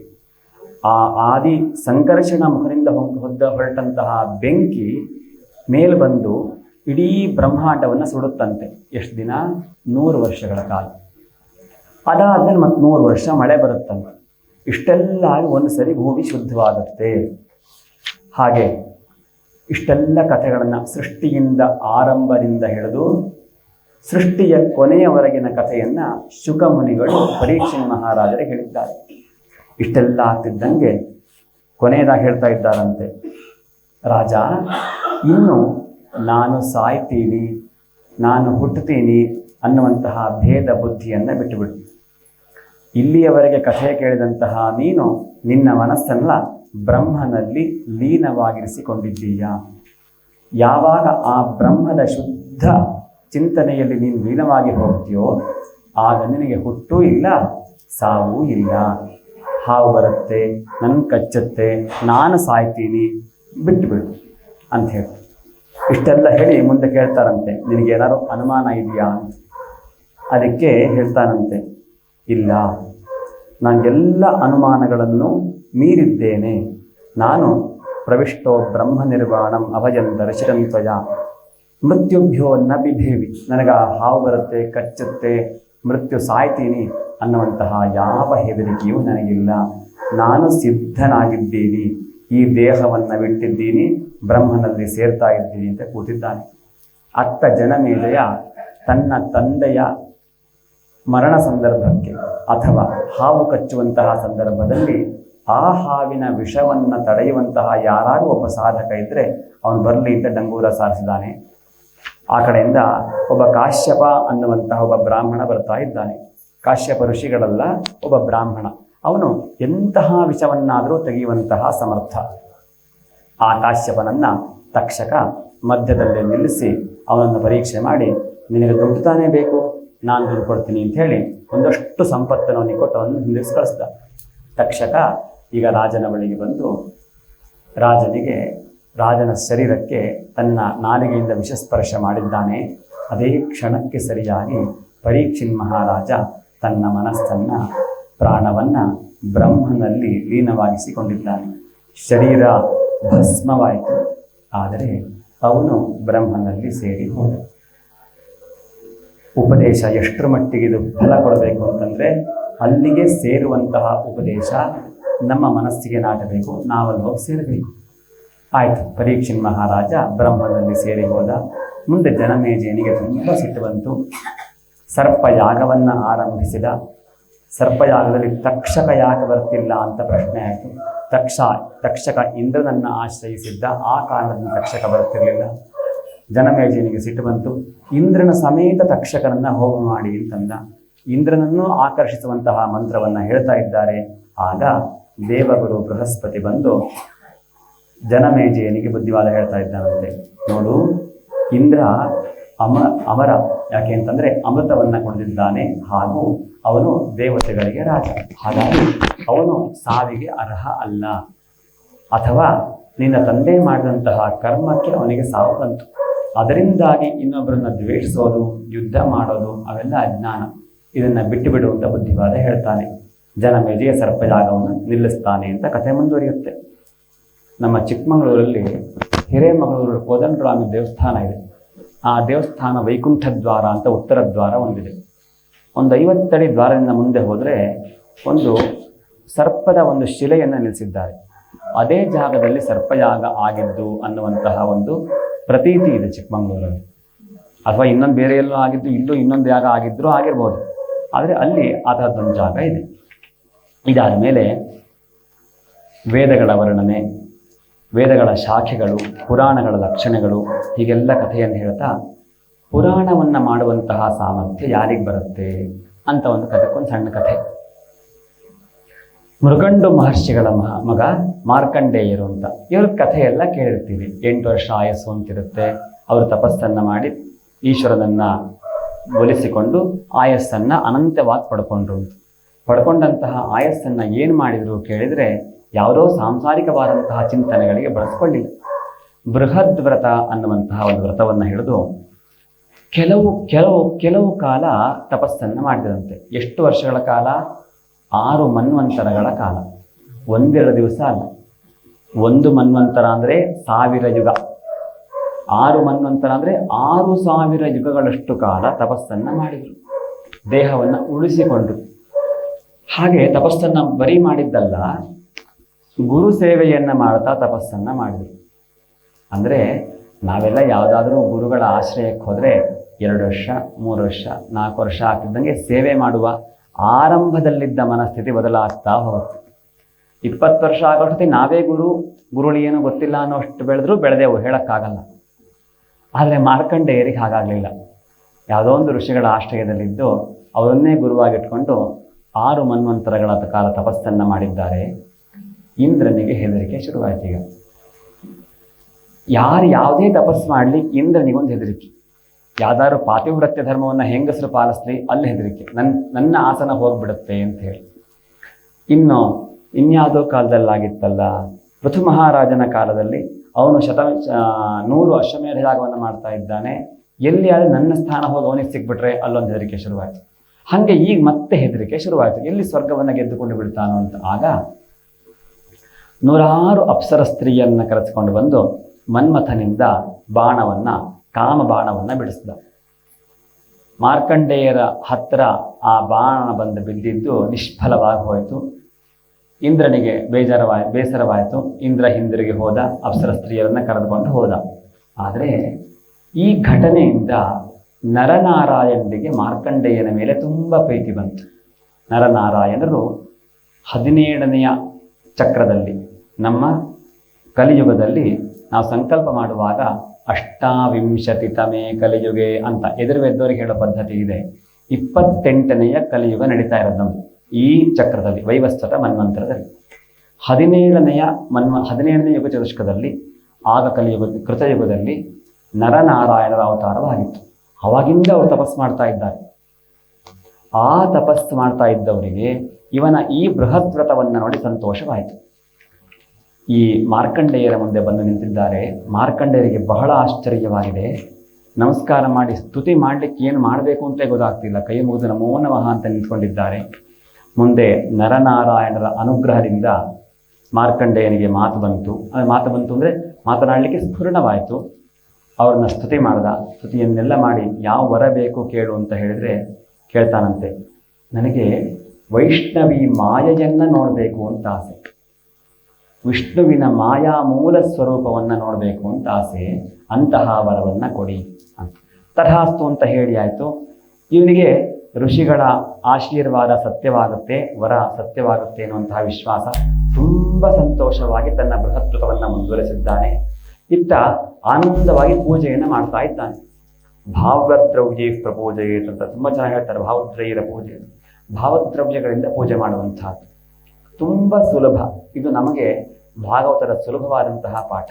ಏನಿಲ್ಲ, ಭಗವಂತನನ್ನು ಕೂರಿಸಿಕೊಂಡಿದ್ದೇನೆ, ಆವಾಹನೆ ಮಾಡಿಕೊಂಡಿದ್ದೇನೆ, ಆಸನವನ್ನು ಕೊಟ್ಟಿದ್ದೇನೆ, ಭಗವಂತನ ಕಾಲನ್ನು ತೊಳಸ್ತಾ ಇದ್ದೇನೆ, ಪಾದ್ಯಂ ಸಮರ್ಪಯಾಮಿ, ಅರ್ಘ್ಯಮರ್ಘ್ಯಂ ಸಮರ್ಪಯಾಮಿ, ಕೈ ತೊಳಸ್ತಾ ಇದ್ದೇನೆ, ಭಗವಂತನಿಗೆ ಆಚಮನಕ್ಕೆ ನೀರನ್ನು ಕೊಟ್ಟಿದ್ದೇನೆ, ಸ್ನಾನವನ್ನು ಮಾಡಿಸಿದ್ದೇನೆ, ವಸ್ತ್ರಾದ್ಯಲಂಕಾರಗಳನ್ನು ಮಾಡುತ್ತಿದ್ದೇನೆ, ಆಭರಣಗಳನ್ನು ಹಾಕಿದ್ದೇನೆ, ಗಂಧವನ್ನು ಇಡಿಸಿದ್ದೇನೆ, ಪುಷ್ಪ ಹೂವನ್ನು ಸಮರ್ಪಣೆ ಮಾಡಿದ್ದೇನೆ, ಧೂಪ ದೀಪಗಳನ್ನು ಸಮರ್ಪಣೆ ಮಾಡ್ತಾ ಇದ್ದೀನಿ, ನೈವೇದ್ಯವನ್ನು ಮಾಡ್ತಾ ಇದ್ದೀನಿ, ಆರತಿ ತೋರಿಸ್ತಾ ಇದ್ದೀನಿ, ಮಂತ್ರ ಪುಷ್ಪ ಅಯ್ಯ ನಮಸ್ಕಾರ ಮಾಡ್ತಾ ಇದ್ದೀನಿ, ಪ್ರಸನ್ನಾರ್ಘ್ಯವನ್ನು ಕೊಟ್ಟಿದ್ದೀನಿ, ಯಾವಾಗಲೂ ನನ್ನ ಹೃದಯದಲ್ಲೇ ಇರು, ಪ್ರಾರ್ಥನೆ ಮಾಡಿದ್ದೀನಿ, ಪೂಜೆ ಮಾಡ್ತಾ ಇದ್ದೀನಿ.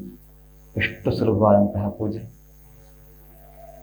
ಮಾನಸ ಪೂಜೆ ತುಂಬ ಸುಲಭ. ನಾವು ದ್ರವ್ಯಗಳನ್ನು ಇಟ್ಕೊಂಡು ಪೂಜೆ ಮಾಡ್ತಾ ಇರ್ತೀವಿ. ಪಾದ್ಯಂ ಸಮರ್ಪಯಾಮಿ ಸಮರ್ಪಯಾಮಿ ಸಮರ್ಪಯಾಮಿ ಅಷ್ಟೇ, ಬಿಸಾಕೋದು. ಎಲ್ಲೆಲ್ಲೋ ಬೀಳ್ತಿರುತ್ತೆ. ದೀಪದ ಮೇಲೆ ಬಿಟ್ಟು ದೀಪ ಆರಿ ಹೋಗುತ್ತೆ, ಇನ್ಯಾವುದ್ರ ಮೇಲೆ ಬಿದ್ದು ಅದ್ಯಾವುದೋ ಹಾಳಾಗುತ್ತೆ. ಎಲ್ಲಿ ಪೂಜೆ ಮಾಡಬೇಕೋ, ಯಾವ ರೀತಿ ಮಾಡಬೇಕೋ ಅದನ್ನೊಂದು ಬಿಟ್ಟು ಮತ್ತೆಲ್ಲ ಮಾಡ್ತಿದ್ದೀವಿ. ಅವನು ಹಾಗೆ ಮಾಡಿಲ್ಲ ಪುಣ್ಯಾತ್ಮ. ಭಾವದ್ರವ್ಯೈರ ಪೂಜೆಯದು, ಭಾವದ್ರವ್ಯದಿಂದ ಪೂಜೆ ಮಾಡ್ತಾ ಇದ್ದ. ಒಂದೊಂದ್ಸರಿ ಪೂಜೆ ಮಾಡ್ತಾ ಮಾಡ್ತಾ ಮಾಡ್ತಾ ಅದನ್ನು ಮರೆತು ಹೋಗ್ತಿದ್ದ. ಆ ಉತ್ತುಂಗ ಸ್ಥಿತಿ, ಚಂದ್ರಶೇಖರ ಭಾರತಿಗಳ ಕಥೆಯಲ್ಲಿ ಇದನ್ನೆಲ್ಲ ಓದಿರ್ತೀರಲ್ಲ. ಪೂಜೆ ಮಾಡ್ತಾ ಮಾಡ್ತಾ ಮಾಡ್ತಾ ಒಂದ್ಸರಿ ಈ ಅಲಂಕಾರ ಎಲ್ಲ ಆದ್ಮೇಲೆ ಈಶ್ವರ ನೀರು ಹಾಕಿದ್ರಂತೆ. ಕೊನೆಗೆ ನೋಡಿದ್ರೆ ಗೋಕರ್ಣದಲ್ಲಿ ಏನೊಂದು ಅವಾಂತರ ಆಗಿತ್ತಂತೆ, ಅಲ್ಲೆಲ್ಲೋ ಬೆಂಕಿ ಹಿಡಿದಿತ್ತಂತೆ. ಇವರು ನೀರು ಹಾಕಿದ್ದಾಗ ಅಲ್ಲಿ ಆರಿ ಹೋಯ್ತಂತೆ. ಇವರು ಶಿವನೇ, ಅಲ್ಲೂ ಶಿವನೇ, ಶಿವ ಶಿವ ಒಂದೇಯ. ಹಾಗೆ ಕಥೆ ನಡೀತು. ಹೀಗೆ ಭಾವದ್ರವ್ಯಗಳ ಪೂಜೆ. ಈ ಪೂಜೆಯನ್ನು ಮಾಡ್ತಾ ಮಾಡ್ತಾ ಮಾಡ್ತಾ ಮಾಡ್ತಾ ಮಾಡ್ತಾ ಒಂದಿನ ಪೂಜೆ ಮಾಡ್ತಾ ಇದ್ದಾನೆ. ಇದ್ದಕ್ಕಿದ್ದ ಹಾಗೆ ಪ್ರಳಯ ಶುರುವಾಯಿತು. ಜಲಪ್ರಳಯ. ಒಂದು ಕಡೆಯಿಂದ ವಿಪರೀತ ಗಾಳಿ ಬಂತು, ಇನ್ನೊಂದು ಕಡೆಯಿಂದ ಸಮುದ್ರ ಉಕ್ಕಿ ಉಕ್ಕಿ ಬಂತು. ಎಲ್ಲ ಇವನು ಯಾವ ಒಂದು ಸಮಾಧಿ ಸ್ಥಿತಿಯನ್ನ ಪ್ರಪಂಚದಲ್ಲಿ ಕಂಡಿದ್ನೋ ಅವೆಲ್ಲವನ್ನು ಮೀರಿ ದೊಡ್ಡ ಪ್ರಳಯ ಉಂಟಾಯಿತು. ಆ ಪ್ರಳಯದಲ್ಲಿ ಒಮ್ಮೊಮ್ಮೆ ನೀರಿಗೆ ಇವನು ಕೊಚ್ಕೊಂಡು ಹೋಗೋದು, ಎಲ್ಲೋ ಹೋಗಿ ನಿಲ್ಲೋದು ಖಾಲಿ ಜಾಗದಲ್ಲಿ, ಮತ್ತೆ ನೀರು ಬರೋದು, ಕೊಚ್ಕೊಂಡು ಹೋಗೋದು. ಹೀಗೆ ಆಗ್ತಾ ಆಗ್ತಾ ಆಗ್ತಾ ಹೋಗ್ತಾ ಯಾವುದೋ ಒಂದು ದಿಬ್ಬದ ಬಳಿ ತಗೊಂಡು ನಿಲ್ಲಿಸ್ತಂತೆ. ಅಲ್ಲಿ ಒಂದು ಆಲದ ಮರ ಇತ್ತು. ಆ ಕಡೆ ಈ ಕಡೆ ನೋಡ್ತಾ ಇದ್ದಾನೆ. ಸ್ವಲ್ಪ ಹೆದರಿಕೆಯೂ ಆಗ್ತಾ ಇದೆ. ಎಲ್ಲ ಪ್ರಳಯದಲ್ಲಿ ಮುಳುಗಿ ಹೋಗಿದೆ, ಇದೊಂದು ಹೇಗೆ ಉಳ್ಕೊಂಡಿದೆ ಗೊತ್ತಿಲ್ಲ, ಎಲ್ಲ ಭಗವಂತನ ಮಾಯೆ ಅಂತ ಕಲ್ಪನೆ ಮಾಡ್ತಾ ಇದ್ದಾನೆ. ಅಷ್ಟೊತ್ತಿಗೆ ಸ್ವಲ್ಪ ದೂರದಲ್ಲಿ ಅಶ್ವತ್ಥ ಪರ್ಣದಲ್ಲಿ, ಅಶ್ವತ್ಥದ ಎಲೆ, ಆಲದ ಎಲೆಯ ಮೇಲೆ ಒಂದು ಮಗು ಹೊರಕೊಂಡು ಬರ್ತಾ ಇದೆ. ಕರಾರವಿಂದೇನ ಪದಾರವಿಂದಂ ಮುಖಾರವಿಂದೇ ವಿನಿವೇಶಯಂತಂ ವಟಸ್ಯ ಪತ್ರಸ್ಯ ಪುಟೇಶಯಾನಂ ಬಾಲಂ ಮುಕುಂದಂ ಮನಸಾ ಸ್ಮರಾಮಿ. ಇದನ್ನೇ ರಾಮಲಾಲಿ ಅನ್ನುವಂತಹ ಹಾಡು ಹೇಳ್ತೀವಲ್ಲ. ಕ್ಷೀರಸಾಗರದೊಳಾಲದೆಲೆಯ ಮೇಲೆ ಬಾಲನಾಗಿ ಮಲಗಿ ನಿದ್ದೆ ಕೈಯುತ್ತಿದ್ದ ಸೀತಾರಾಮಲಾಲಿ ಮೇಘ ಶ್ಯಾಮಲಾಲಿ ತಾಮರ ಸದಲ ನಯನಾತನಯಲಾಲಿ. ಕ್ಷೀರಸಾಗರದೊಳಗಡೆ ಆಲದ ಎಲೆಯ ಮೇಲೆ ಮಲಗಿ ನಿದ್ದೆಗೈಯುತ್ತಿದ್ದ ಆ ಸುಂದರವಾದಂತಹ ದೃಶ್ಯವನ್ನ ಮಾರ್ಕಂಡೇಯರು ನೋಡ್ತಾ ಇದ್ದಾರೆ. ಎಷ್ಟು ನೋಡಿದರೂ ಕಣ್ಣು ಮಿಟುಕಿಸ್ಲಿಕ್ಕೆ, ಎಲ್ಲಾರು ಮಿಟುಕಿಸಿಬಿಟ್ರೆ ಸಮಯ ಹೋಯ್ತಲ್ಲ ಅವ್ನು ನೋಡುವಂತಹದ್ದು ಅಂತ ದುಃಖ ಆಗುವಷ್ಟು ತುಂಬಾ ಆಸೆಯಿಂದ ನೋಡ್ತಾ ಇದ್ದಾರಂತೆ. ಆ ಮಗುವಿನ ವರ್ಣನೆಯನ್ನ ಹೇಳ್ತಾರೆ.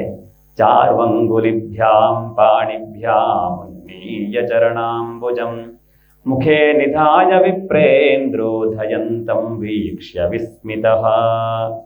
ತನ್ನ ಪುಟ್ಟ ಕೈಗಳಿಂದ ಸ್ವಲ್ಪವೇ ಸ್ವಲ್ಪ ಕೆಂಬಣ್ಣ ಉಳ್ಳಂತಹ ತನ್ನ ಮುದ್ದು ಕಾಲುಗಳನ್ನ ತನ್ನ ಬಾಯಿಯೊಳಗಿಟ್ಟುಕೊಂಡಂತಹ ಮಗುವನ್ನ ನೋಡಿದ್ರಂತೆ. ಎಷ್ಟು ಪ್ರೀತಿಯಿಂದ ಹೇಳ್ತಾರೆ ಪದಗಳನ್ನ ವ್ಯಾಸರು ಅಂತಂದ್ರೆ. ಆ ಭಾಗವತ ಯಾಕೆ ಇಷ್ಟ ಆಗುತ್ತೆ ಕೇಳಿದ್ರೆ, ಇಲ್ಲಿ ಬಳಸುವಂತಹ ಪ್ರತಿಯೊಂದು ಅಕ್ಷರಗಳು, ಪದಗಳು ಭಗವಂತನ ಬಗ್ಗೆ ತುಂಬಾ ಆತ್ಮೀಯತೆಯನ್ನು ನಮಗೆ ಕೊಡಿಸುತ್ತೆ. ಹಾಗೆ ಅಂತಹ ಸುಂದರವಾದಂತಹ ಮಗುವನ್ನ ನೋಡಿದ್ದಾರೆ. ವೈಷ್ಣವಿ ಮಾಯೆಯನ್ನ ಇದುವರೆಗೆ ಯಾರೂ ನೋಡಿರದಂತಹ ಒಂದು ಸುಂದರವಾದಂತಹ ಮಾಯೆಯನ್ನು ನೋಡಿದ್ದಾರೆ. ಆ ಮಗುವನ್ನ ಮುಟ್ಟಬೇಕು ಅಂತ ಆಸೆ ಆಯ್ತಂತೆ. ಹತ್ರ ಹೋಗುವಷ್ಟರಲ್ಲಿ ಆ ಮಗುವಿನ ಶ್ವಾಸೋಶ್ವಾಸದ ಶ್ವಾಸ ಮೂಗಲು ಉಸಿರಾಡ್ತಾ ಇದೆ. ಆ ಮೂಗಲು ಉಸಿರಾಡುವಂತಹ ಉಸಿರು ಇವರನ್ನ ಒಳಗೆ ಎಳ್ಕೊಳ್ತಂತೆ. ಮಾರ್ಕಂಡೇಯರನ್ನ ಒಳಗೆ ಎಳ್ಕೊಂಡಿದೆ. ಹೊಟ್ಟೆಯ ಒಳಗಡೆ ಹೋಗಿದ್ದಾರೆ. ಆ ಹೊಟ್ಟೆಯ ಒಳಗಡೆ ನೋಡಿದ್ರೆ ಮತ್ತೆ ದಾಮೋದರ ಒಳಗಡೆ ಇದೇ ಜಗತ್ತು ಕಾಣ್ತಾ ಇದೆ ಅಂತ. ಎಲ್ಲ ಪ್ರಾಣಿ ಪಕ್ಷಿಗಳು, ಗಿಡ ಮರ, ನದಿ, ಅದರಲ್ಲಿ ಇವ್ರದ್ದೊಂದು ಆಶ್ರಮ. ಯಾವ ರೀತಿಯಾದಂತಹ ಜಗತ್ತು ಇವರು ಹೊರಗಡೆ ಇದ್ದು ನೋಡಿದ್ರೋ ಅದು ಒಳಗಡೆ ಹೋಗಿ ಮತ್ತೆ ನೋಡಿದ್ರೆ ಮತ್ತೆ ಕಾಣ್ತಾ ಇದೆ. ಆಶ್ಚರ್ಯ ಆಗೋಷ್ಟರೊಳಗೆ ಅವರನ್ನ ಇನ್ನೊಂದು ಮೂಗಿನಿಂದ ಹೊರಗೆ ಹಾಕ್ತಂತೆ ಆ ಉಸಿರು. ಮುಂದೆ ಕ್ರಮೇಣ ಪ್ರಳಯವೆಲ್ಲ ಒಂದು ಹಂತಕ್ಕೆ ಬಂತು. ತಮ್ಮ ಆಶ್ರಮದಲ್ಲಿ ಬಂದು ನಿಂತ್ಕೊಂಡಂತೆ. ಇಷ್ಟಾಗುವವರೆಗೂ ಅವ್ರಿಗೆ ಕಂಡು ಬಿಟ್ಟಿರಲಿಲ್ಲ. ಹೊರಗೆ ಏನ್ ನಡೀತಾ ಇದೆ ಅಂತ ಗೊತ್ತಿಲ್ಲ. ಎಲ್ಲ ಒಳಗಡೆ ಭಗವಂತ ತೋರಿಸ್ತಾರೆ. ಹಿರಣ್ಯಕಶಿಪುವಿನ ಕಥೆಯಲ್ಲೂ ಇದನ್ನೇ ಹೇಳಿದ್ವಿ. ಅವನು ಹಿರಣ್ಯಕಶಿಪು ಇವನು ಎಲ್ಲಿ ಅಂತ ಹುಡುಕಿದ್ರೆ ವಿಷ್ಣು ಅವನು ಉಸಿರಲ್ಲಿ ಹೋಗಿ ಹೃದಯದಲ್ಲಿ ಕೂತ್ಕೊಂಡ್ಬಿಟ್ಟಿದ್ದಂತೆ. ಹಾಗೆ ನಮ್ಮ ಹೃದಯದಲ್ಲೂ ಭಗವಂತ ಬಂದು ಕೂತಿದ್ದಾನೆ. ನಾವು ಒಳ ಹುಡುಕಬೇಕಷ್ಟೆ. ನಾವೆಲ್ಲ ಹೊರಗಡೆ ಹುಡುಕ್ತೀವಿ. ಒಳಗಡೆ ಹುಡುಕಿಬಿಟ್ರೆ ತುಂಬಾ ಸುಲಭ. ಅವಾಗ ಏನಾಗುತ್ತೆ ಅಂತಂದ್ರೆ ಹೂ ಹಾಕೋದು ಬೇಡ, ಹೊಸದಾಗಿ ಯಾವುದೋ ನೈವೇದ್ಯ ಮಾಡೋದು ಬೇಡ, ನಾಮ ಸಂಕೀರ್ತನೆ ಹೆಸರು ಹೇಳ್ತಾ ಇದ್ರೆ ನಾವು ತಿನ್ನುವಂತಹ ಆಹಾರವನ್ನೇ ಭಗವಂತ ನಿನಗೆ ನೈವೇದ್ಯ ಮಾಡಿದ್ದೀವಿ ಅಂತ ಇಲ್ಲಿ ಹೋಗ್ಲಿಕ್ಕಿಂತ ಮುಂಚೆ ಇಲ್ಲಿ ಕೊಟ್ಟು ಬಿಟ್ರೆ, ಅವನ್ ತಗೊಂಡು ಇಲ್ಲಿ ಕಳಿಸಿಬಿಟ್ರೆ ಕ್ಷೇಮ. ತುಂಬಾ ಸುಲಭ. ಭಗವಂತನ ಪೂಜೆ ಎಷ್ಟು ಕಷ್ಟವೋ ಅಷ್ಟೇ ಸುಲಭ. ಅದನ್ನ ಆ ತತ್ವವನ್ನು ಅರ್ಥ ಮಾಡಿಕೊಳ್ಬೇಕು. ಹೀಗೆ ಆ ಮಾರ್ಕಂಡೇಯರಿಗೆ ಸಿದ್ಧಿ ಆಯಿತು. ಇನ್ನು ಅವರಿಗೆ ಬೇರೆ ಏನು ಬೇಕು ಅಂತಿಲ್ಲ, ಮುಕ್ತಿಯೂ ಬೇಕು ಅಂತಿಲ್ಲ. ಅಂತಹ ಉತ್ತಮ ಸ್ಥಿತಿಯಲ್ಲಿ ಅವರ ಆಶ್ರಮದಲ್ಲಿದ್ದುಕೊಂಡು ತಪಸ್ ಮಾಡ್ತಾ ಇದ್ದಾರೆ. ಶಿವಪಾರ್ವತಿಯರು ವಿಮಾನಯಾನ ಆಕಾಶದಲ್ಲಿ ಹೋಗ್ತಾ ಇದ್ದಾರೆ. ಆ ಬ್ರಾಹ್ಮಣನ ಬ್ರಹ್ಮ ತೇಜಸ್ಸನ್ನ ಕಂಡಂತಹ ಪಾರ್ವತಿಗೆ ಅನಿಸ್ತಂತೆ, ತನ್ನ ಪ್ರಿಯನಿಗೆ ಹೇಳಿದ್ದಂತೆ, ಒಮ್ಮೆ ಹೋಗಿ ಈ ಮಾರ್ಕಂಡೇಯರಿಗೆ ಅನುಗ್ರಹ ಮಾಡಿ ಹೋಗೋಣವೇ ಅಂತ. ಅದಕ್ಕೆ ಈಶ್ವರ ಹೇಳಿದ್ನಂತೆ, ಅವನಿಗೆ ನನ್ನ ಆಶೀರ್ವಾದವೇ ಬೇಕಿಲ್ಲ, ಅದೆಲ್ಲ ಬೇಕು ಅನ್ನುವಂತಹ ಆಸೆನೇ ಅವನಿಗಿಲ್ಲ. ಅವನು ಬ್ರಹ್ಮಜ್ಞಾನಿ, ನಾನು ಹೋಗಿ ಅವನಿಗೆ ಕೊಡಬೇಕಾಗಿದ್ದು ಇಲ್ಲ, ಅವನಿಗೆ ತಗೊಳ್ಬೇಕಾಗಿದ್ದೂ ಇಲ್ಲ ಅಂತ. ಇಲ್ಲ, ಪಾರ್ವತಿ ಹಠ ಮಾಡಿಲ್ಲಂತೆ, ಇಲ್ಲ ಹೋಗೋಣ ಅವನ ಹತ್ರ ಒಂದ್ಸರಿ ಹೋಗೋಣ ಅಂತ ಹೇಳಿದ್ಲಂತೆ. ಅವನು ಯಾವ ಸ್ಥಿತಿಯಲ್ಲಿದ್ದ ಅನ್ನುವಂತಹದ್ದು ಈಶ್ವರನಿಗೆ ಗೊತ್ತಿತ್ತು. ಅವನು ಅವನ ಹತ್ರ ಹೋಗ್ಬೇಕು ಅಂತಂದ್ರೆ ಅವನು ಕಣ್ಣು ಬಿಡಬೇಕು. ಕಣ್ಣು ಬಿಡಬೇಕು ಅಂತಂದ್ರೆ ಅವನು ಒಳಗಡೆ ಏನನ್ನೋ ನೋಡ್ತಾ ಇದ್ದಾನಲ್ಲ, ಆ ಜಾಗಕ್ಕೆ ಇವನು ಹೋಗಿ ಕೂರ್ಬೇಕು ಮೊದಲು. ಹಾಗಾಗಿ ಏನ್ ಮಾಡ್ದ, ಅವನು ಬ್ರಹ್ಮ ಚಿಂತನೆಯನ್ನು ಮಾಡುವಂತಹ ಆ ಸಂದರ್ಭಕ್ಕೆ ಈಶ್ವರ ಒಳಗಡೆ ಹೋಗಿ ಕೂತ್ಕೊಂಡ. ಮಾರ್ಕಂಡೇಯರಿಗೆ ಆಶ್ಚರ್ಯ ಆಯಿತು. ಇಲ್ಲಿಯವರೆಗೆ ನಾನು ಶಂಖಚಕ್ರ ಗದಾಧಾರಿಯಾದಂತಹ ವಿಷ್ಣುವನ್ನ ಚಿಂತನೆ ಮಾಡ್ತಾ ಇದ್ದೆ, ಇದ್ದಕ್ಕಿದ್ದ ಹಾಗೆ ಈಶ್ವರ ಎಲ್ಲಿಂದ ಬಂದ ಅಂತ ಆಶ್ಚರ್ಯ ಆಯ್ತು. ಕಣ್ಣು ಬಿಟ್ಟು ನೋಡ್ತಾನೆ, ಎದುರುಗಡೆ ಶಿವಪಾರ್ವತಿಯರು ನಿಂತಿದ್ದಾರೆ. ನಮಸ್ಕಾರ ಮಾಡ್ದ. ಇಷ್ಟೆಲ್ಲ ಆದ್ಮೇಲೆ ಭಗವಂತ ಹೇಳ್ತಾನಂತೆ, ಬ್ರಾಹ್ಮಣ ಸಾಧವ ಶಾಂತ ನಿಸ್ಸಂಗ ಭೂತವತ್ಸಲಾ ಏಕಾಂತ ಭಕ್ತ ಅಸ್ಮಾತು ನಿರ್ವೈರ ಸಮದರ್ಶಿನಃ. ಬ್ರಾಹ್ಮಣರು, ಅವನು ಹೇಳಿದ್ದು ಆ ಉತ್ತಮ ಸ್ಥಿತಿಯಲ್ಲಿರುವಂತಹ ಬ್ರಾಹ್ಮಣರು ಶಾಂತರು, ನಿಸ್ಸಂಗರು, ಎಲ್ಲ ಭೂತಗಳಲ್ಲಿ ಎಲ್ಲ ಪ್ರಾಣಿಗಳಲ್ಲಿ ವತ್ಸರ ಅಂತಹ ಬ್ರಾಹ್ಮಣರು ನಮಗೆ ತುಂಬಾ ಇಷ್ಟ ಅಂತ ಈಶ್ವರ ಹೇಳಿದ್ದಾನೆ. ಮುಂದೆ ವರಂ ವೃಣೀಶ್ವ, ಯಾವುದಾದ್ರೂ ವರ ಬೇಕು ಅಂದ್ರೆ ಕೇಳ್ಕೊ ಅಂತ ಹೇಳ್ತಾನಂತೆ. ಅದಕ್ಕೆ ಈ ಪುಣ್ಯಾತ್ಮ ಹೇಳ್ತಾನಂತೆ, ನನಗೆ ಯಾವ ವರವೂ ಬೇಡ, ಈಗ ಯಾವ ಸ್ಥಿತಿಲಿದ್ದೀನೋ ಈ ಸ್ಥಿತಿಯನ್ನ ಕಾಪಾಡಿಕೊಳ್ಳುವಂತಹ ವರ ಕೊಟ್ಟರೆ ಸಾಕು. ಆಗ ಈಶ್ವರನಿಗೆ ತುಂಬಾ ಸಂತೋಷವಾಗುತ್ತಂತೆ. ಸಂತೋಷವಾಗಿ ಭಗವತಿ ಅಚ್ಯುತಾಂ ಭಕ್ತಿ, ಭಗವತಿಯಲ್ಲಿ ನಿಶ್ಚಲವಾದಂತಹ ಭಕ್ತಿಯನ್ನು ಕೊಡುವಂತ. ಮುಂದೆ ಈಶ್ವರನೇ ಪ್ರಸನ್ನನಾಗಿ ಅವನಿಗೆ ಪುರಾಣ ಕರ್ತೃತ್ವವನ್ನ ವರವಾಗಿ ಕೊಟ್ಟನಂತೆ. ಪುರಾಣವನ್ನ ಮಾಡು ನೀನು ಅಂತ. ಮುಂದೆ ಪುರಾಣ ರಚನೆಯನ್ನ ಮಾಡಿದ. ನಾವು ಸಪ್ತಶತಿ ಚಂಡಿ ದುರ್ಗಾ ಸಪ್ತಶತಿ ಅಂತ ಚಂಡಿ ಹೋಮವನ್ನು ಮಾಡ್ತೀವಲ್ಲ, ಅಲ್ಲಿ ಬಳಸುವಂತಹ ಇದು ಸ್ವಸ್ತಿ ಶ್ರೀ ಮಾರ್ಕಂಡೇಯ ಪುರಾಣೆ ಅಂತ ಹೇಳ್ತೀವಿ. ಆ ಮಾರ್ಕಂಡೇಯ ಪುರಾಣ ಈ ಮಾರ್ಕಂಡೇಯ ಋಷಿಗಳಿಂದ ಪ್ರಣೀತವಾಗಿತ್ತು. ಕಥೆ ಮುಂದುವರಿತು. ಮುಂದೆ ಭಗವಂತನ ಅಂಗ ಉಪಾಂಗ ಪೂಜೆ ಇತ್ಯಾದಿಗಳನ್ನು ಮಾಡುವಂತಹ ವರ್ಣನೆಗಳು. ಆಮೇಲೆ 12ನೇ ಅಧ್ಯಾಯದಲ್ಲಿ ಶ್ರೀಮದ್ ಭಾಗವತದ ಸಂಕ್ಷಿಪ್ತ ವಿಷಯ ಸೂಚಿ ಅಂತ, ಭಾಗವತದ ಆರಂಭದಿಂದ ನಾವು ಹೇಗೆ ಪ್ರತಿನಿತ್ಯ ಭಾಗವತದ ಆರಂಭದಿಂದ ಇಲ್ಲಿಯವರೆಗೆ ಕಥೆಯನ್ನು ಹೇಳ್ತಾ ಇದ್ದೇವೋ ಅಷ್ಟೂ ಕಥೆಗಳನ್ನ ಮತ್ತೊಂದ್ಸರಿ ಆವೃತ್ತಿ ಮಾಡ್ತಾರೆ, ಲೋಕಕ್ಕೆ ಅನುಕೂಲವಾಗಲಿ ಅಂತ. ಆಮೇಲೆ ಭಾಗವತದ ಕೊನೆಯ ಅಧ್ಯಾಯ 12ನೆಯ ಸ್ಕಂಧದ 13ನೇ ಅಧ್ಯಾಯದಲ್ಲಿ ಪುರಾಣಗಳ ಶ್ಲೋಕಗಳ ಸಂಖ್ಯೆ, ಭಾಗವತದ ಮಹಿಮೆ. ಕೊನೆಗೂ ಹೇಳುವಂತಹದ್ದು, ಸರ್ವ ವೇದಾಂತ ಸಾರಂಭಿ ಶ್ರೀ ಭಾಗವತಮಿಷ್ಯತೆ ತದ್ರಸಾಮೃತ ತೃಪ್ತಸ್ಯ ನಾಣ್ಯತ್ರ ಸ್ಯಾದ್ರತೆ ಕ್ವಚಿತು. ಅಲ್ಲಿ ಫ್ಲೆಕ್ಸಲ್ಲಿ ಹಾಕಿದಾರಲ್ಲ ಶ್ಲೋಕ. ಈ ವೇದಾಂತ ಶಾಸ್ತ್ರ, ಉಪನಿಷತ್ತು, ವೇದ ಎಲ್ಲ ಏನು ಹೇಳುತ್ತೋ ಆ ವೇದಾಂತ ಈ ಭಾಗವತದಲ್ಲಿದೆ. ಸ್ವಾದು ಸ್ವಾದು ಪದೇ ಪದೇ. ಇದನ್ನ ಕಥೆಗಳ ಮೂಲಕವಾಗಿ ನೋಡಿದರೆ ಕಥೆಗಳು ತುಂಬಾ ಸುಂದರವಾಗಿದೆ. ಉಪದೇಶಗಳ ಮೂಲಕವಾಗಿ ನೋಡಿದರೆ ಉಪದೇಶಗಳು ತುಂಬಾ ಹೃದಯವಾಗಿವೆ. ವೇದಾಂತ ಬ್ರಹ್ಮಜ್ಞಾನಕ್ಕೆ ಬೇಕಾದಂತಹ ತತ್ವಗಳ ಬಗ್ಗೆ ಹೇಳಿದರೆ ಶ್ರೀಕೃಷ್ಣ ಉಪದೇಶಿಸಿದಂತಹ ಮಾರ್ಗವನ್ನ ಗುರು ಮೂಲಕವಾಗಿ ಕೂತ್ಕೊಂಡು ಅಭ್ಯಾಸ ಮಾಡಿದರೆ ಆ ತತ್ವಕ್ಕೂ ತುಂಬಾ ಸುಲಭವಾಗಿದೆ. ಮತ್ತಿದು ಬ್ರಾಹ್ಮಣನಿಗೆ ಮಾತ್ರ, ಕ್ಷತ್ರಿಯನಿಗೆ ಮಾತ್ರ ಅನ್ನುವಂತಹದ್ದಿಲ್ಲ. ಯಾರು ಬೇಕಾದರೂ ಈ ಭಾಗವತವನ್ನ ಅಭ್ಯಾಸ ಮಾಡಬಹುದು. ಭಾಗವತ ಧರ್ಮವನ್ನ ಹೃದಯಕ್ಕೆ ತಿಳಿಸುವುದರಲ್ಲಿ ತುಂಬಾ ಸುಲಭವಾಗಿದೆ. ಈ ಭಾಗವತವನ್ನ ಯಾರು ಒಂದು ಸಾರಿ ಅಭ್ಯಾಸ ಮಾಡಿ ತದ್ರಸ ಅಮೃತ ತೃಪ್ತಸ್ಯ, ಈ ಭಾಗವತದ ಅಮೃತ ರಸರಿಂದ ಯಾರಿಗೆ ಒಂದ್ಸರಿ ತೃಪ್ತಿ ಅಂತ ಸಿಗುತ್ತೋ ಅವನಿಗೆ ಇನ್ಯಾವ ಬೇರೆ ವಿಚಾರಗಳಲ್ಲೂ ಕೂಡ ಆಸಕ್ತಿ ಬರೋದಿಲ್ಲ. ಭಾಗವತನ ಮೊದಲಿಗೆ ಓದಬೇಕಾದ್ರೆ ಕಥೆಗಳ ಆಸಕ್ತಿಯಿಂದ ಓದಬಹುದು. ನಾನು ಓದಿದ್ದು ಹಾಗೆ. ಆದರೆ ಆ ಕಥೆಯ ಆಸಕ್ತಿ ನಮ್ಮನ್ನ ಹೇಗೆ ಬದಲಾಯಿಸುತ್ತೆ ಅಂತಂದ್ರೆ ಭಕ್ತಿ ರಸವನ್ನ ತುಂಬಾ ಸುಲಭವಾಗಿ ಕೊಡುತ್ತೆ.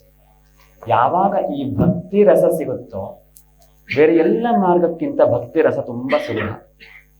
ಆ ಭಕ್ತಿ ರಸದಲ್ಲಿ ಹೃದಯವಾಗಿ ಭಗವಂತರನ್ನ ಅನುಭವಿಸಬಹುದು.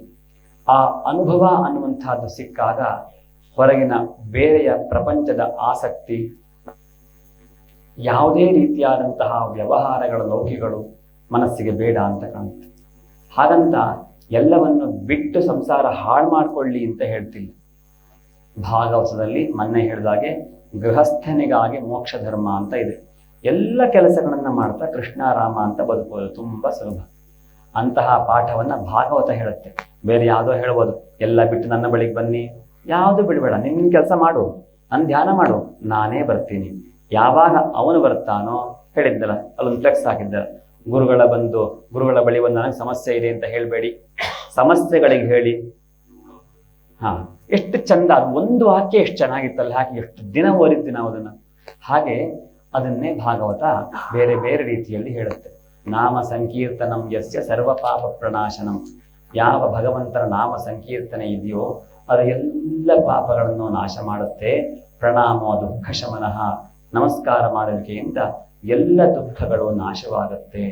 ಅಂತಹ ಹರಿಯನ್ನ ನಮಸ್ಕರಿಸ್ತೇನೆ ಅಂತ ಭಾಗವತದ ಕೊನೆಯ ಶ್ಲೋಕ. ಹೀಗೆ ಇಂತಹ ಅತೀ ಸುಂದರವಾದಂತಹ ಭಾಗವತ ಅನ್ನುವಂತಹ ಗ್ರಂಥಕ್ಕೆ ನಾನಾ ರೀತಿಯಾಗಿ ಪಾರಾಯಣ ಮಾಡುವಂತಹ ವಿಧಾನವಿದೆ. ಮನೆಯಲ್ಲಿ ಪಾರಾಯಣ ಮಾಡ್ಲಿಕ್ಕಾಗಲ್ಲ, 7 ದಿನ ಒಂದೇ ಸರಿ ಪಾರಾಯಣ ಮಾಡೋದು ತುಂಬಾ ಕಷ್ಟ, ಕೂತ್ಕೊಂಡೆಲ್ಲ ಮಾಡುವಂಥದ್ದು. ಹೇಗೆ ಮಾಡ್ಬೋದು ಕೇಳಿದ್ರೆ, ದಿನಕ್ಕೆ ಒಂದು ಪುಸ್ತಕ, 1 ಪೇಜ್ ಓದ್ತೀನಪ್ಪ ಸಾಕು. ಒಟ್ಟು 2000 ಪುಟ ಇದೆ. ದಿನಕ್ಕೆ 1-2 ಪುಟ ಓದಿದರೆ 1000 ದಿನಗಳಲ್ಲಿ 3 ವರ್ಷಗಳಲ್ಲಿ ಸಂಪೂರ್ಣ ಆಗಿ ಹೋಗುತ್ತೆ. ಇದನ್ನು ಓದ್ಬೋದು ನೀವು. ನಂಗೆ ಸಂಸ್ಕೃತ ಶ್ಲೋಕ ಬರಲ್ಲ, ಏನ್ ಮಾಡ್ಲಿ? ಕನ್ನಡದಲ್ಲಿ ಓದಿ. ತತ್ವ ಹೃದಯಕ್ಕೆ ಅರ್ಥ ಆದ್ರೆ ಸಾಕಲ್ವಾ? ನಮ್ಗೆ ಯಾವ ಭಾಷೆ ಅರ್ಥ ಆಗುತ್ತೋ ಅದು. ಇಲ್ಲ, ನಾನು ಸ್ವಲ್ಪ ಬೇಗ ಓದ್ಕೊಳ್ತೀನಿ, ಅರ್ಥ ಆಗುತ್ತೆ ನನಗೆ, ಬೇಗ ಓದ್ಬೋದು. 1 ತಿಂಗಳು, 2 ತಿಂಗಳು, 3 ತಿಂಗಳು, ವರ್ಷವೋ. ಇಲ್ಲ, ನಾನು ಸಪ್ತಾಹವನ್ನೇ ಮಾಡ್ತೀನಿ, ಗುರುಚರಿತ್ರೆ ತರ, ಅದನ್ನು ಮಾಡಬಹುದು. ಗುರುಚರಿತ್ರೆ ಸಪ್ತಾಹಕ್ಕೆ ದಿನಕ್ಕೊಂದು 2 ಗಂಟೆ 3 ಗಂಟೆ ಕೂತ್ರೆ ಸಾಕಾಗಬಹುದು. ಇದ್ರ ಸಪ್ತಾಹಕ್ಕೆ ಮಾತ್ರ ಹೆಚ್ಚು ಕಮ್ಮಿ ದಿನಕ್ಕೊಂದು 9-10 ಗಂಟೆಗಳ ಕಾಲ ಕೂರ್ಬೇಕಾಗಿ ಬರುತ್ತೆ. ಹಾಗೆ ಯಾವ ರೀತಿ ಬೇಕಾದರೂ ಭಗವಂತನ ಧ್ಯಾನವನ್ನ ಮಾಡಲಿಕ್ಕೆ ಅವಕಾಶವನ್ನ ಕೊಡುತ್ತೆ. ಅಂತಹ ಭಾಗವತ ಚಿಂತನೆಗಳಲ್ಲಿ ಸಪ್ತಾಹ ಅಂತ ಹೇಳುವಂತ ಸೂರ್ಯ ಉಪದೇಶ ಮಾಡಿದ್ರು. ಮೊನ್ನೆ ಗೋಕರ್ಣನ ಕಥೆಯನ್ನ ಕೇಳುವಾಗ ಹೇಳಿದೆ, ಅಣ್ಣನಿಗೆ ಪ್ರೇತ ಯೋನಿಯ ನಿವೃತ್ತಿಗೋಸ್ಕರ ಕೇಳಿದಾಗ ಸಪ್ತಾಹ ಯಜ್ಞವನ್ನ ಮಾಡುವಂತ. ಈ ಸಪ್ತಾಹ ಯಜ್ಞ ವಿಶೇಷವಾದಂತಹ ಮೋಕ್ಷ ಫಲಾದಿಗಳನ್ನ ಕೊಡುತ್ತೆ. ಅಂತಹ ಭಾಗವತವನ್ನ ನಮ್ಮ ಈ ಕ್ಷೇತ್ರದಲ್ಲಿ ಗುರುಗಳ ಜಯಂತಿ ಮಹೋತ್ಸವ, ಅದು ವರ್ಧಂತಿ ಅಂತ ಹೇಳಿ ಗುರುಗಳು ಹೊರಟ್ಯಾರೆ ಅಂತ ಇನ್ನೂ ತರವಿಲ್ಲ. ಇನ್ನು ವರ್ಧಂತಿ ಅಂತಲೇ ಬರೋ, ಜಯಂತಿ ಅಂತ ಬಾಯಿಗೆ ಬರೋದಿಲ್ಲ. ಗುರುಗಳ ಜಯಂತಿ ಮಹೋತ್ಸವದಲ್ಲಿ ಕ್ಷೇತ್ರದಿಂದ ವ್ಯವಸ್ಥೆ ಮಾಡಿಸಿದ್ದೀರಿ.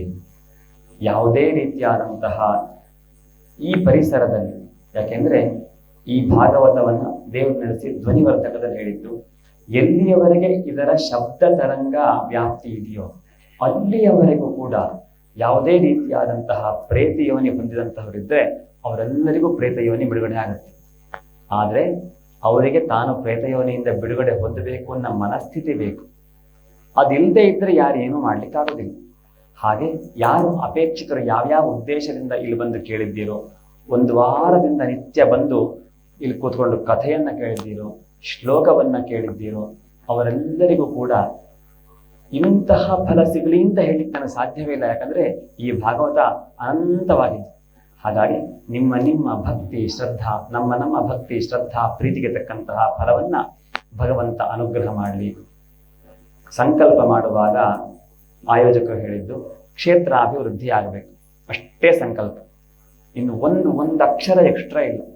ಅಂತಹ ಪ್ರೀತಿ, ಕ್ಷೇತ್ರಾಭಿವೃದ್ಧಿ ಆಗಬೇಕು, ಗುರು ಭಕ್ತರಿಗೆಲ್ಲ ಒಳ್ಳೆಯದಾಗಬೇಕು, ಅಷ್ಟೇ.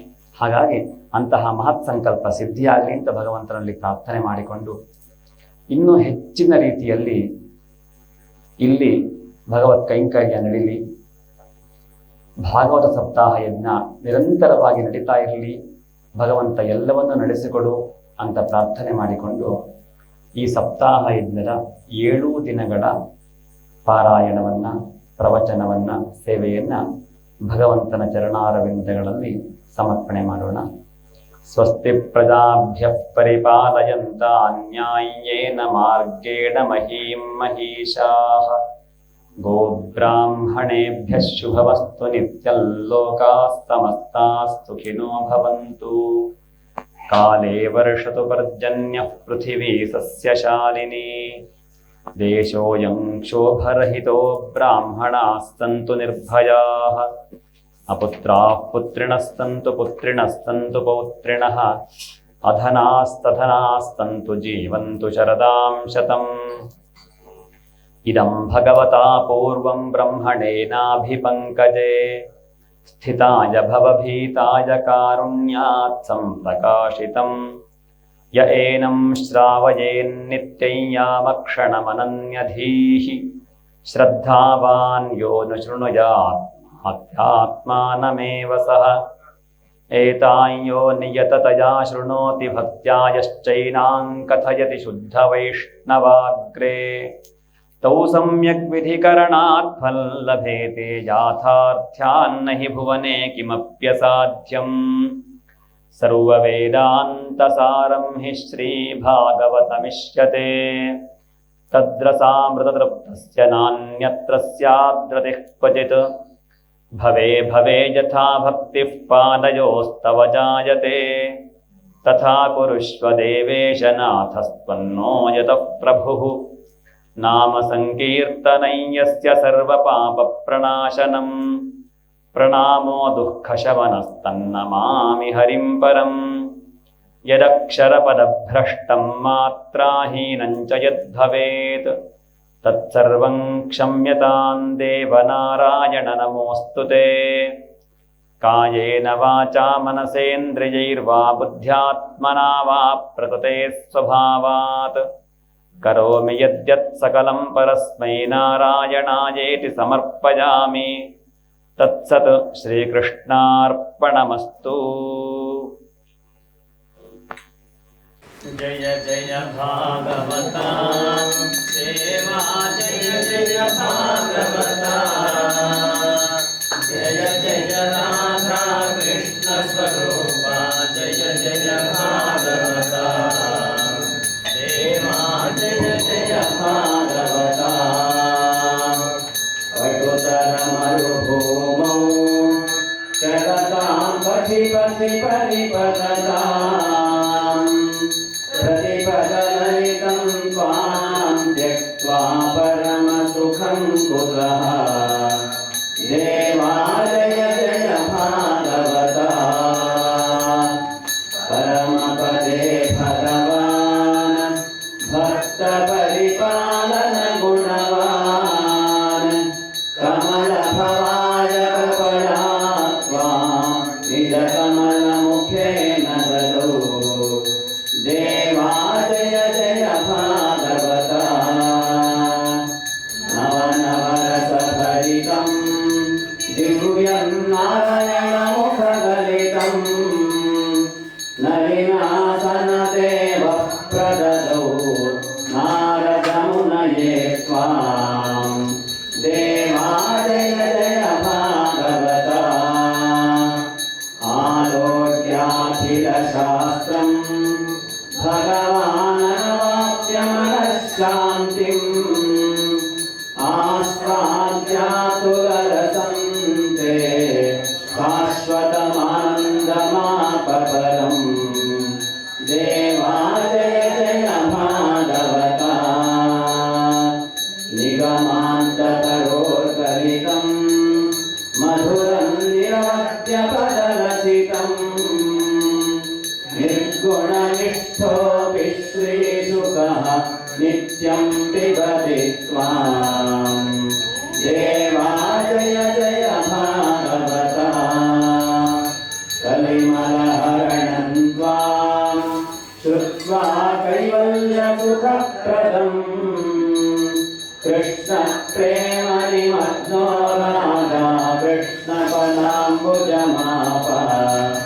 देवा जय जय भागवता जय जय भागवता देवा जय जय भागवता जय जय राधा कृष्ण स्वरूपा जय जय भागवता देवा जय जय भागवता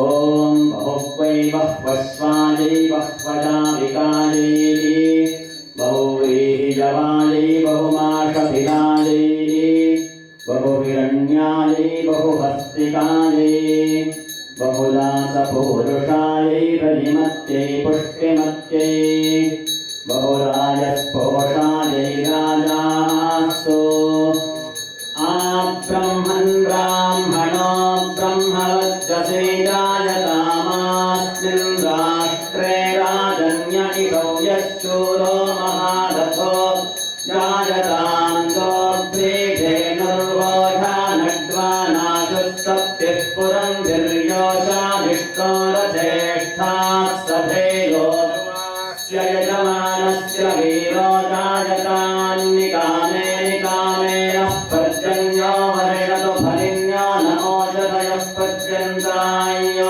नक्षैमो नः कल्पताम् संसृष्टं धनमुभयं समागतमस्मभ्यं दत्तां वरुणश्च मन्योः धियं दधानाहृदयेषु तत्र वः पराविलासो अपनिलयन्ताम् रामलाली मेघश्यामलाली रामरसदलनयनतनयलाली सीतारामलाली मेघश्यामलाली रामरसदलनयनतनयलाली सुत्रामादि विनुतशतपत्रनेत्रा मित्रवंशजातनुत विश्वामित्रा सीतारामलाली मेघश्यामलाली रामरसदलनयनतनयलाली घोरताटकसंहार तारक नमो मेलुगिरिवासनुत धीरनिश्चिमा सीतारामलाली मेघश्यामलाली रामरसदलनयनतनयलाली ऋषिसतीशापहर सीतारमण साकेतपुराधिवास सर्वरक्षका सीतारामलाली मेघश्यामलाली रामरसदलनयनतनयलाली कनकामयदा तट्टियೊಳಗೆ ದಿನಗೋರೇಂದ್ರ ರಾಮ ವಿನಯದಿಂದ ಪವಡಿಸಯ್ಯ ರಾಮಚಂದ್ರ सीतारामलाली मेघश्यामलाली रामरसदलनयनतनयलाली क्षीरसागर दोಡಲ ಜಯ ಮೇಲೆ ಬಾಲನಾಗಿ ಮಲಗಿ ನಿದ್ದೆ ಕೈಯೊತೆದ್ದ सीतारामलाली मेघश्यामलाली रामरसदलनयನತನಯಲಾಲಿ ಬಾಲನಾಗಿ ಕಲಿಯಬೇಡ ವಾಮನಲಾಲಿ ತಾನಿ ಶಿರವ ಪಡೆದ ಪರಶುರಾಮಲಾಲಿ सीतारामलाली मेघश्यामलाली रामरसदलनयನತನಯಲಾಲಿ ಅಂಬಲಾಲಿ ಜಗದಂಬಲಾಲಿ ನಂಬಿದವರ ಹೊರೆವ ಶಾರದಾಂಬಲಾಲಿ सीतारामलाली मेघश्यामलाली रामरसदलनयनतनयलाली राम राम राम राम राम राम राम कृष्ण वासुदेव भक्तवत्सला सीतारामलाली मेघश्यामलाली तामरसदलनयनतनयलाली राम जो जो पुनः काम जो जो सोमशेखरानि विनुत राम जो जो सीतारामलाली मेघश्यामलाली तामरसदलनयनतनयलाली सीतारामलाली मेघश्यामलाली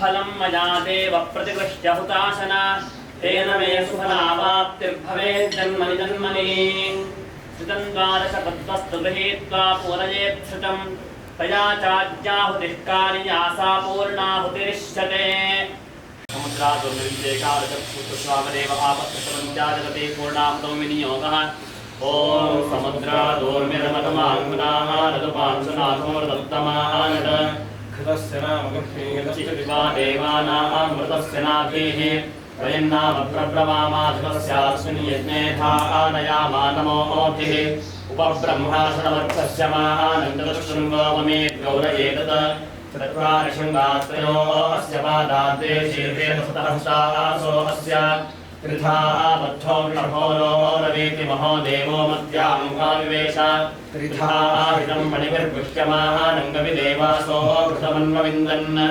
इन्द्रवेकं सौर्यवेकं गजानवेगादेकं समयानक्षतक्षो एतयोः वीः स्वस्तिं सुक्षितिं दिवो नृषो हंहांसि दुरितातरे मतातरे मातमावसातरेम त्वामहं विश्वस्यामृतभोजन अग्नेः त्रातानमृतं येध्ययनिष्ठं हव्यवाहन स्वाहाग्नये वरुणाय स्वाहेन्द्राय नमोऽभ्यः स्वाहा देवेभ्यो हविः आयाह्यग्ने समिधानो अर्वाङ्गिन्द्रेण देवैः सरथं तुलेभिः बर्हिर्नहास्तामदितिः सुपुत्रा स्वाहा देवा अमृतामानेन्दाम् तदेवास्मै समान् प्रयच्छन्ति तयेनं पुनः सुमन्ते राज्याय देवसो राजा भवति ध्रुवन्ते राजा वरुणो ध्रुवं देवो बृहस्पतिः ध्रुवं स इन्द्रश्चाग्निश्चाक्षं धारयतां ध्रुवम् समे कामान् कामकामाय मह्यम् माहेश्वरो वैश्रवणो ददातु कुबेराय वैश्रवणाय महाराजाय नमः पर्याप्त्या अनन्तरायाय सर्वस्तोमोदिरात्रपुत्रमहद्भवति सर्वस्य अग्ने त्वं आहारयानो